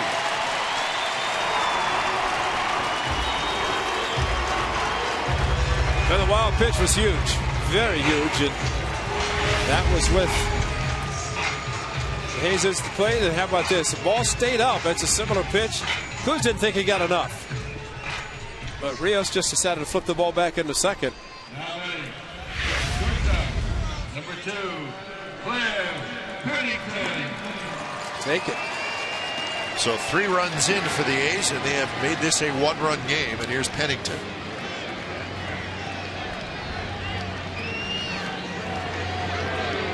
Pennington hit by a pitch in the 3rd, and then a base hit in the 6th. First pitch around the knees with a fastball for a strike from Crane.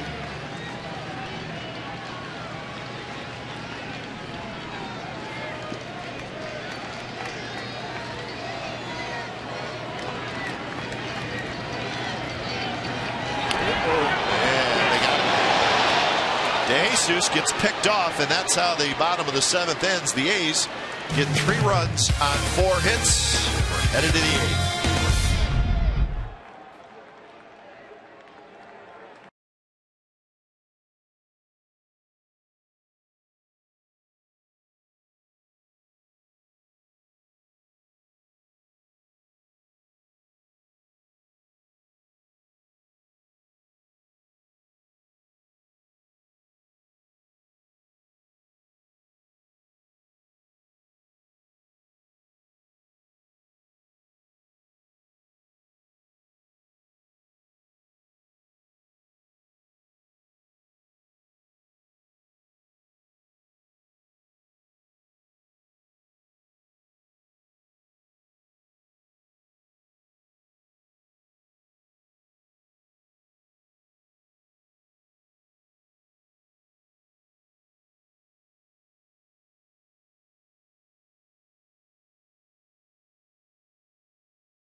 Resort.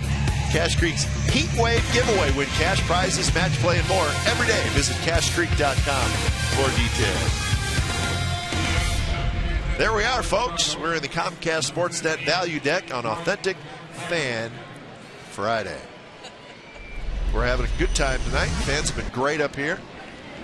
When it's time for a change, think Speedy Oil Change and Tune Up. Your oil change, tune up and small.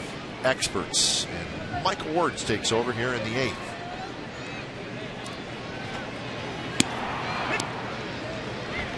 Well, you look at Brandon McCarthy's line. First inning, 3 batters. 3rd, 4th, 5th, 6th, 7th. 3 batters each. Faced the minimum with the exception of 1 inning. That's the way a lot of his starts have been this year. He's had the 1 bad inning. 4 runs, 3 earned, and again, all of it in the 2nd inning. And unfortunately, once again, the unearned run is his own doing. So Michael Wirtz, outstanding slider, gets a strikeout, and Becker called out his last at bat. Did have a sac fly back in that 4-run 2nd inning, but a great slider, looked like splitter pitch, and Gordon Beckham not much chance. So Michael Wirtz off to a terrific start this year. Between Wirtz and Ziegler, they have yet to give up a run. Not too bad.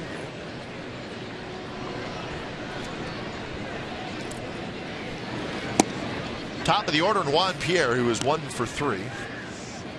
Had an infield hit in the second inning.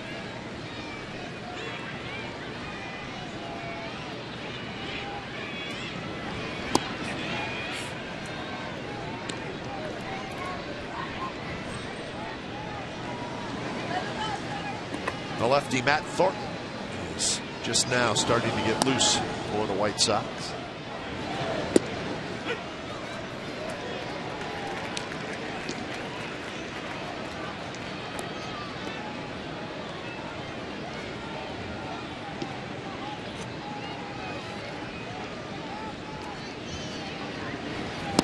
Want to remind everybody up here in the value deck, seats are $12. Not just for Authentic Fan Friday, but that's for every game. And you get a $6 food voucher.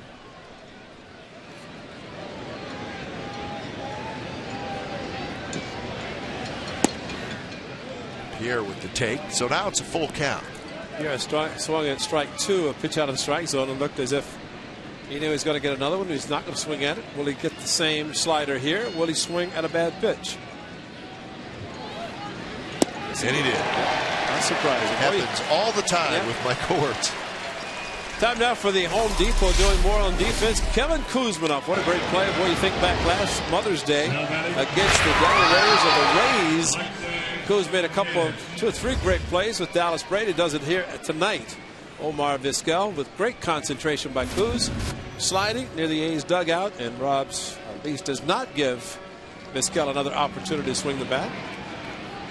He made some great plays against the Rays last Mother's Day here at the Coliseum with a perfect game thrown by Dallas.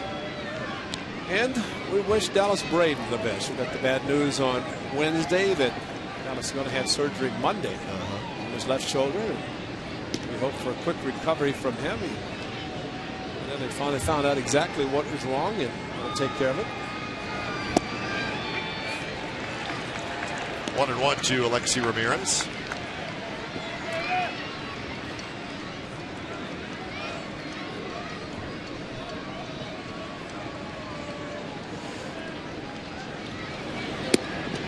Ramirez is 0 for 3, a strikeout, a fly ball to center field, and then he popped to short.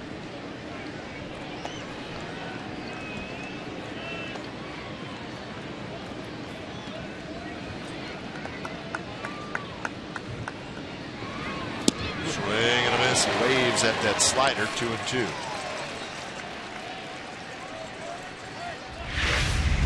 Well, the right-hander, this one failing, is Ramirez on a pitch way outside, but the slider can make it go different directions. And Michael Wirtz down to the lefties and seems to be going away from the righties. That one a little bit on the inner half of the plate. Ramirez rolls it foul. See Jeff Cox, he's a smart guy. Third base coach, just let it pass. It's too cold to put a bare hand on it. Stick your fingers out there, your hand, you might get a broken finger.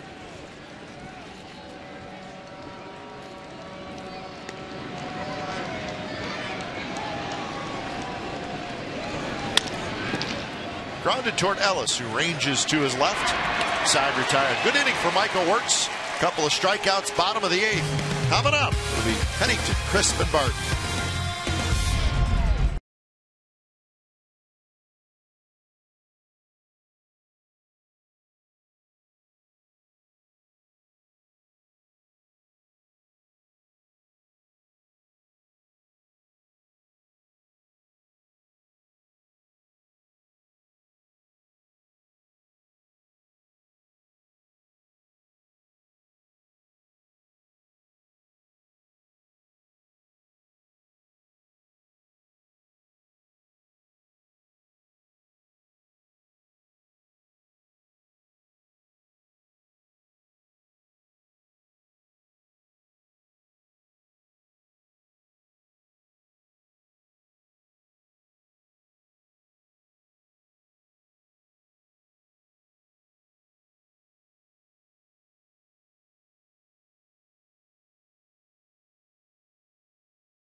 Here's our game summary brought to you by your local Toyota dealers. The A's were down 4-0, but they rallied in the bottom of the 7th inning.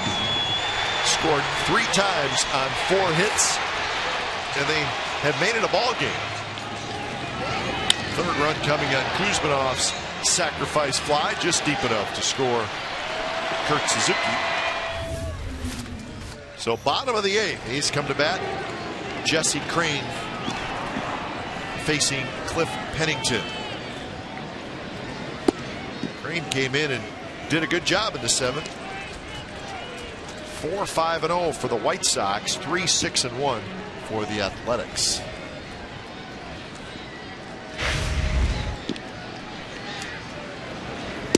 Crain came in with runners at 1st and 3rd and nobody out. He got a strikeout and then gave up the sacrifice fly for 2 outs, and then he picked off David DeJesus for the 3rd out.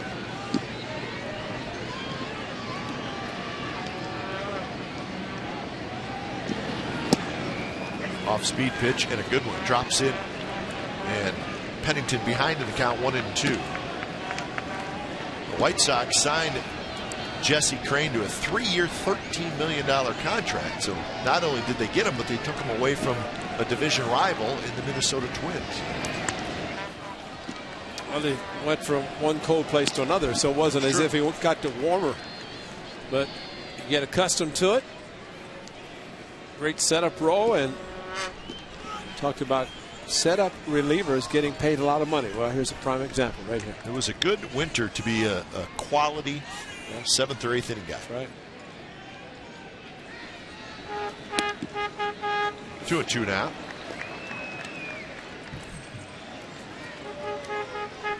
Lefty and the righty, Fuentes and Balfour. 7/8 guys, 7/8 inning guys, although Andrew Bailey, Brian Fuentes both actually become closers. Konerko handles a tough hop that flips to Crain, and that is out number 1. That ball came up on Konerko, but he made the play. Well, here's another. They're going to turn Coco back around to hit right-handed, and we have seen what's happened each of the last 2 times the opposing teams have done that. Hasn't worked. First pitch hitting, base hits. To drive in runs, this time it'll have to be something different. When it's time for change, think Speedy Oil Change and Tune-Up, your oil change, tune-up, and smog experts.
Fan Friday group up here on the Comcast Sportsnet Value Deck, just behind us.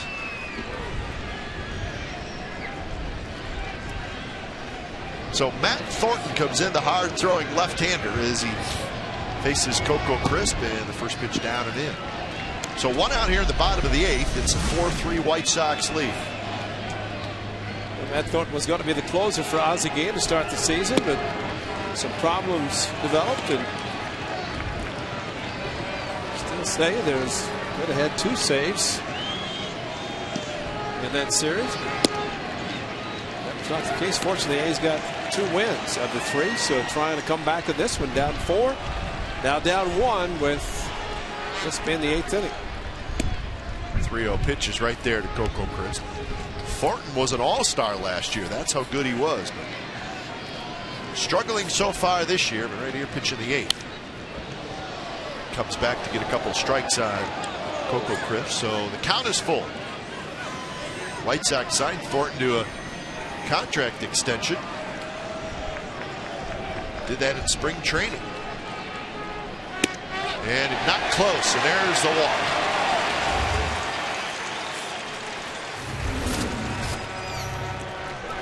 Well, this was the extra inning game on the 13th, the Wednesday afternoon game. Coco did not start, neither did Barton. Both came in, both really contributed big time. Coco with the game winner, and then Derek Barton drove home 2 more. The A's scored 3 in the 9th, 3 in the 10th, and got on the plane, flew very nicely to the Bay Area after winning 2 or 3 against the White Sox. First pitch to Barton is high. Nobody warming up in that White Sox bullpen. It's because all the lefties that were in the lineup to face Homer, the right-hander, to start the game, because he had such great success against the right-handed batters. So a lot of lefties, and that's why Thornton's in the 8th inning. Not close, 2-0. Is the heater on? I don't think the heater's working. No, it's not. Are you talking about his fastball? Or No, I think Ozzie again. Ozzie's not too happy.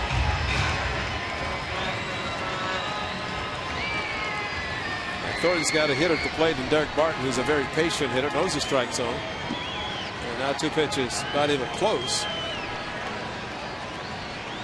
Joey Cora, Ozzie Guillen, teammates, the White Sox. Now the bench coach, Joey Cora, with Ozzie. Pretty good infielders.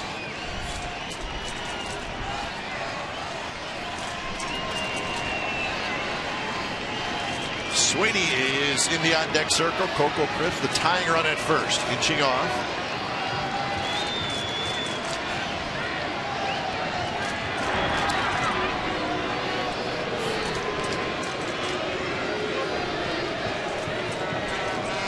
Derek Barton is 0 for 3. A couple of fly balls and a line out.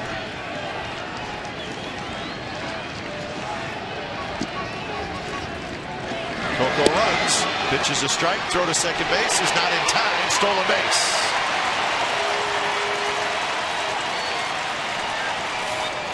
Coco went on first move. He had to do that. A.J. Pierzynski throws well.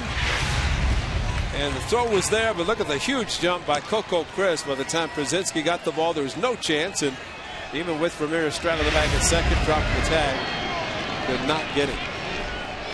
Now a chance for the A's to tie it up. Barton, really good swing, and now it's 2-2.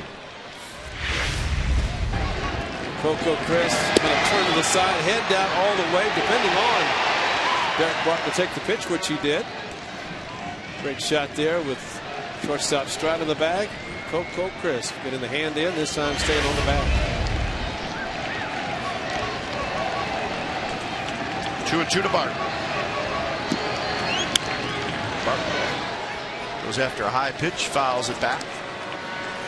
Gordon Beckham playing in his position at second base, and it's Ramirez holding the runner at second. But it's interesting that he is able to hold Coco Crisp, kind of start in behind him, and then sprint back over to the shortstop position. You don't see that very often. You do not. Normally kind of play where he's set up, but as soon as he starts, he just bolts back over towards short. That's low, 3-2.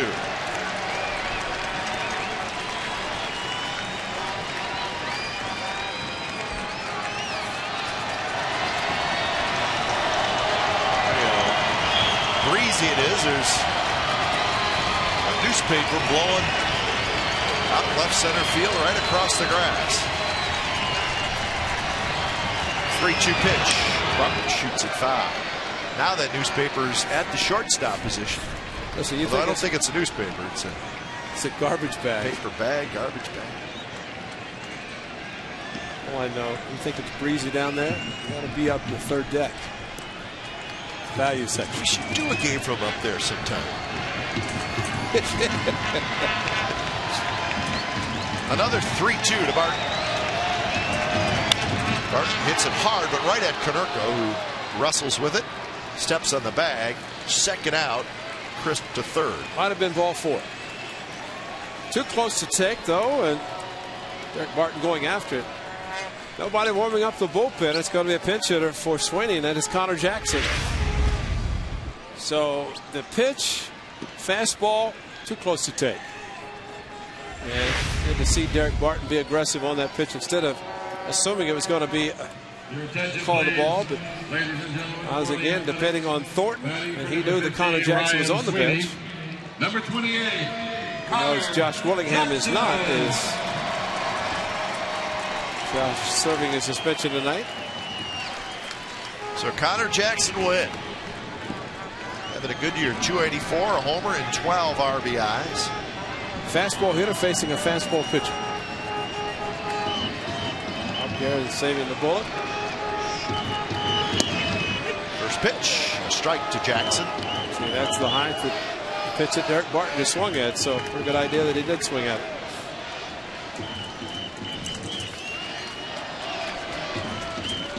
Coco stealing home. The throw is there and the tag, and they got him.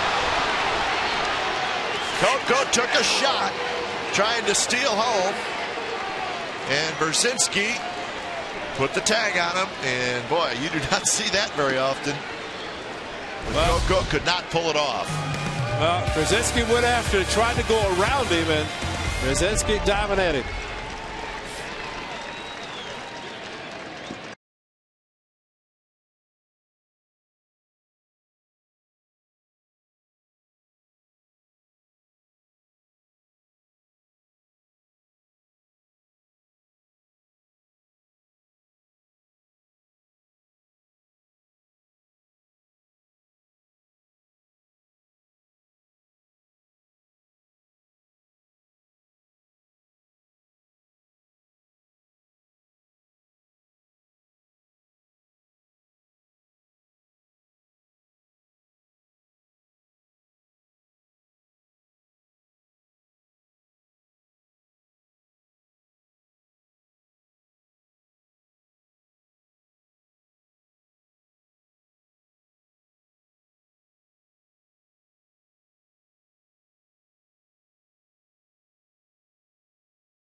Almost pulled it off. It was a close play at the plate, but Brzezinski got the tag in there. Well, he's going down the line, and it's unusual to see a reliever wind up. But the key, Pierzynski. Watch Pierzynski go after the ball, and then he started just plant himself in front of the plate, but Coco trying to go around him, and Pierzynski just dived right after him, got him, and that umpire, Jerry Lane, but Rod Carew, who was the last true base stealer who attempted to steal home, said anytime the pitcher went out of the windup, he was going to go. And that's exactly what Coco did with Thornton out of the windup. So Connor Jackson, who was pinch hitting, stays in the game in left field. He will lead off the bottom of the 9th inning. New pitchers Grant Balfour. When it's time for a change, think Speedy Oil Change and Tune-Up. Your oil change tune-up and smog experts. Terrific season so far for Balfour. 1.80 ERA.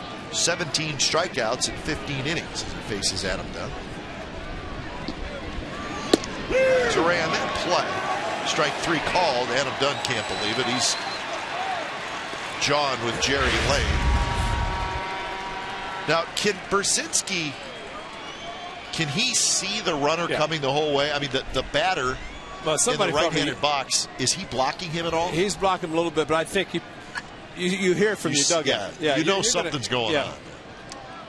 Now batting, number 14. Yeah, this is because he slammed his wrist and his hand into the ground, happy that he was able to make the tag. So I guess as a catcher, you're back quite a ways. Yeah. So you could probably see him take it on. Well, again, between that and hearing from the dugout. I mean, the guys who aren't going to be screaming. It's just such an unusual play. Well, you just don't see it very It's often. very rare. Very rare. I asked Gary Pettis in Texas. He had a couple of steals at home, and he said neither one was a straight steal like Coco just attempted. Matter of fact, he said one was on the back end, but another one, as the catcher went out to talk to the pitcher, they called time. So he just stole home. That was the speedster Gary Pettis from Oakland. But here, the pitch coming down is Coco, and there is the tag, and watch Brzezinski, bam, slammed his hand on the ground to celebrate his success. But you watch that, and that is a pretty good play by the catcher. Yeah.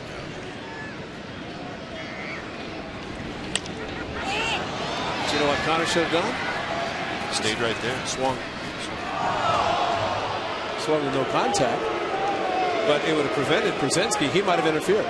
I mean, it's so happening so quickly, and pretty good chance Connor didn't know what was going on, because you can't look around and see him, but with Brzezinski coming out, and if the hitter stays there, if he just swings, he's going to make contact with the catcher, and that would be catcher's interference. 2-2 to Konerko. And a good slider there by Balfour. Konerko strikes out. That's 10 strikeouts by A's pitchers tonight. Just the hard breaking pitch, the curveball again between Michael Wirtz's slider and Grant Balfour's curveball. Pitches that go down very well. Now batting, number 20. Acting like the true splitter that they are not.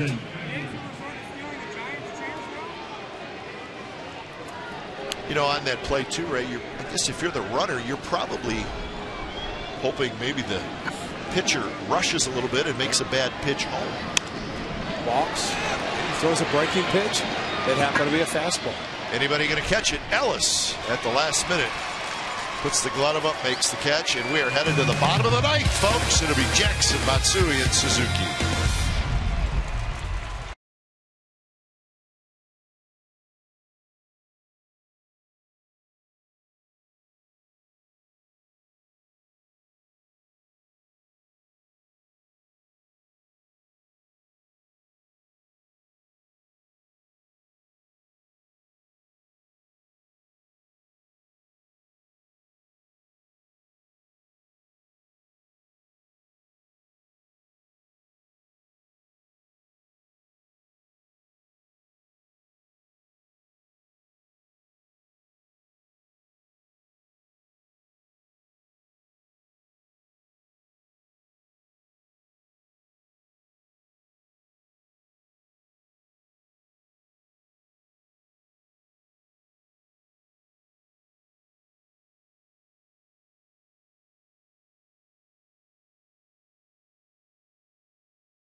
brought to you by Xfinity, TV, phone, and internet.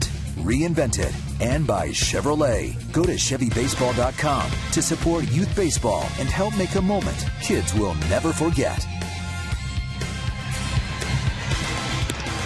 Well, we bring you in-depth sports news for the Bay Area fan. Go deep with Sportsnet Central. It's brought to you by Hyundai. It's tonight at 10:30. And it's over on our sister station, Comcast Sportsnet Bay Area. Highlights from our game here at the Overstock.com Coliseum.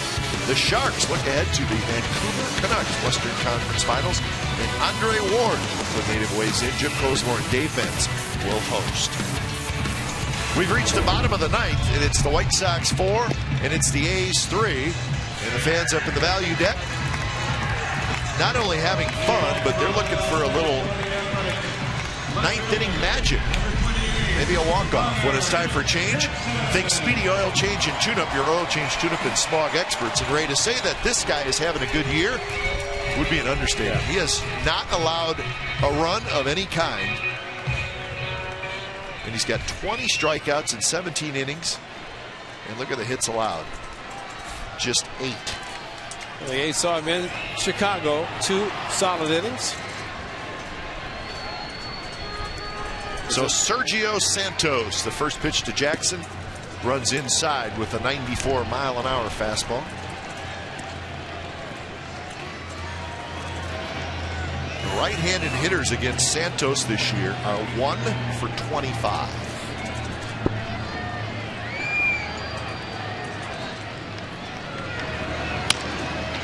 Chopped in the hole. Ramirez straightens up, throws high. Konerko comes down, and he got it. Very close, but Konerko just got his foot down. Well, Ramirez a very strong arm and really a routine play. But he tried to throw a little extra, and the ball just kept going up. But Paul Konerko going up, coming down, and the foot, he's trying to get it down quickly enough, and he did. It was the right foot before the left foot. Connor Jackson hit the bag. Trying to stretch it quickly, just could not get to the bag. So 1 out, and here's Hideki Matsui.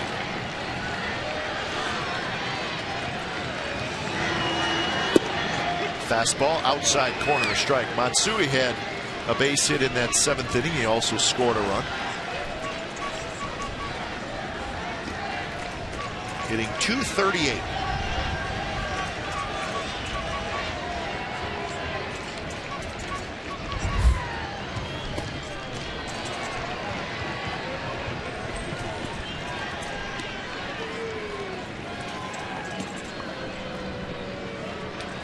The A's know that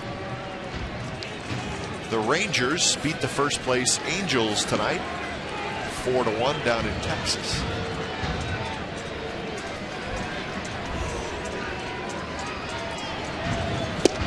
Off speed stuff, and that's nasty right there.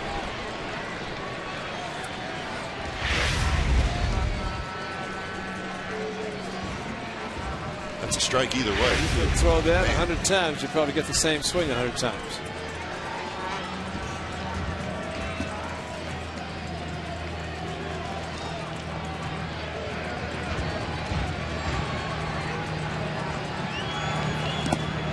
Matsui goes around. The out recorded at first, and that's out number 2 here in the bottom of the 9th. Time now for the Fremont Bank play of the game. Coco Crisp, yes, the game of inches comes down the line, and he starts, continues, and A.J. Brzezinski reaching out in front of home plate as Coco went to the inside, trying to grab the bag with his, or the plate with his right hand. Jerry Lane, the veteran umpire, behind the plate making the call.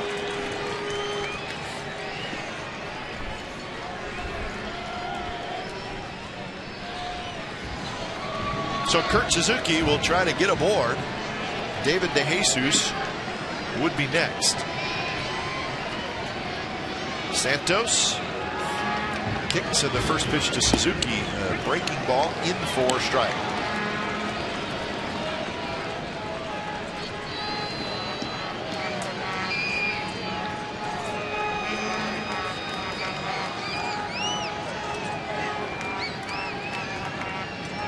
Suzuki 1 for 3 and another breaking ball, and the count is 0-2. Remember, join us tomorrow. 1 o'clock is our start time. A's pregame live comes your way at 12:30. Tyson Ross, Gavin Floyd, game 2 of this series. The 0-2 to Suzuki. Blocked by Brzezinski. So day baseball from the Overstock.com Coliseum tomorrow, and we will have it for you right here on Comcast Sportsnet California. So make sure you join us for that.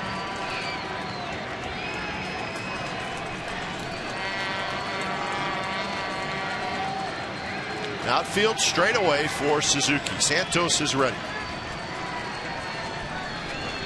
Breaking ball, swing and a miss, and that's the ball game.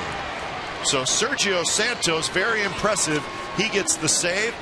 2 hours, 21 minutes time of game, and the White Sox beat the Athletics by final score tonight of 4-3. So Umbar gets the win. He's 3-3. Gives Santos his 4th save, and Brandon McCarthy takes the loss. He is now 1-4. So the A's back to the 500 mark at 19-19. Don't go away. A's post game live with Henry Wolford and Shooty Babbitt starts right now.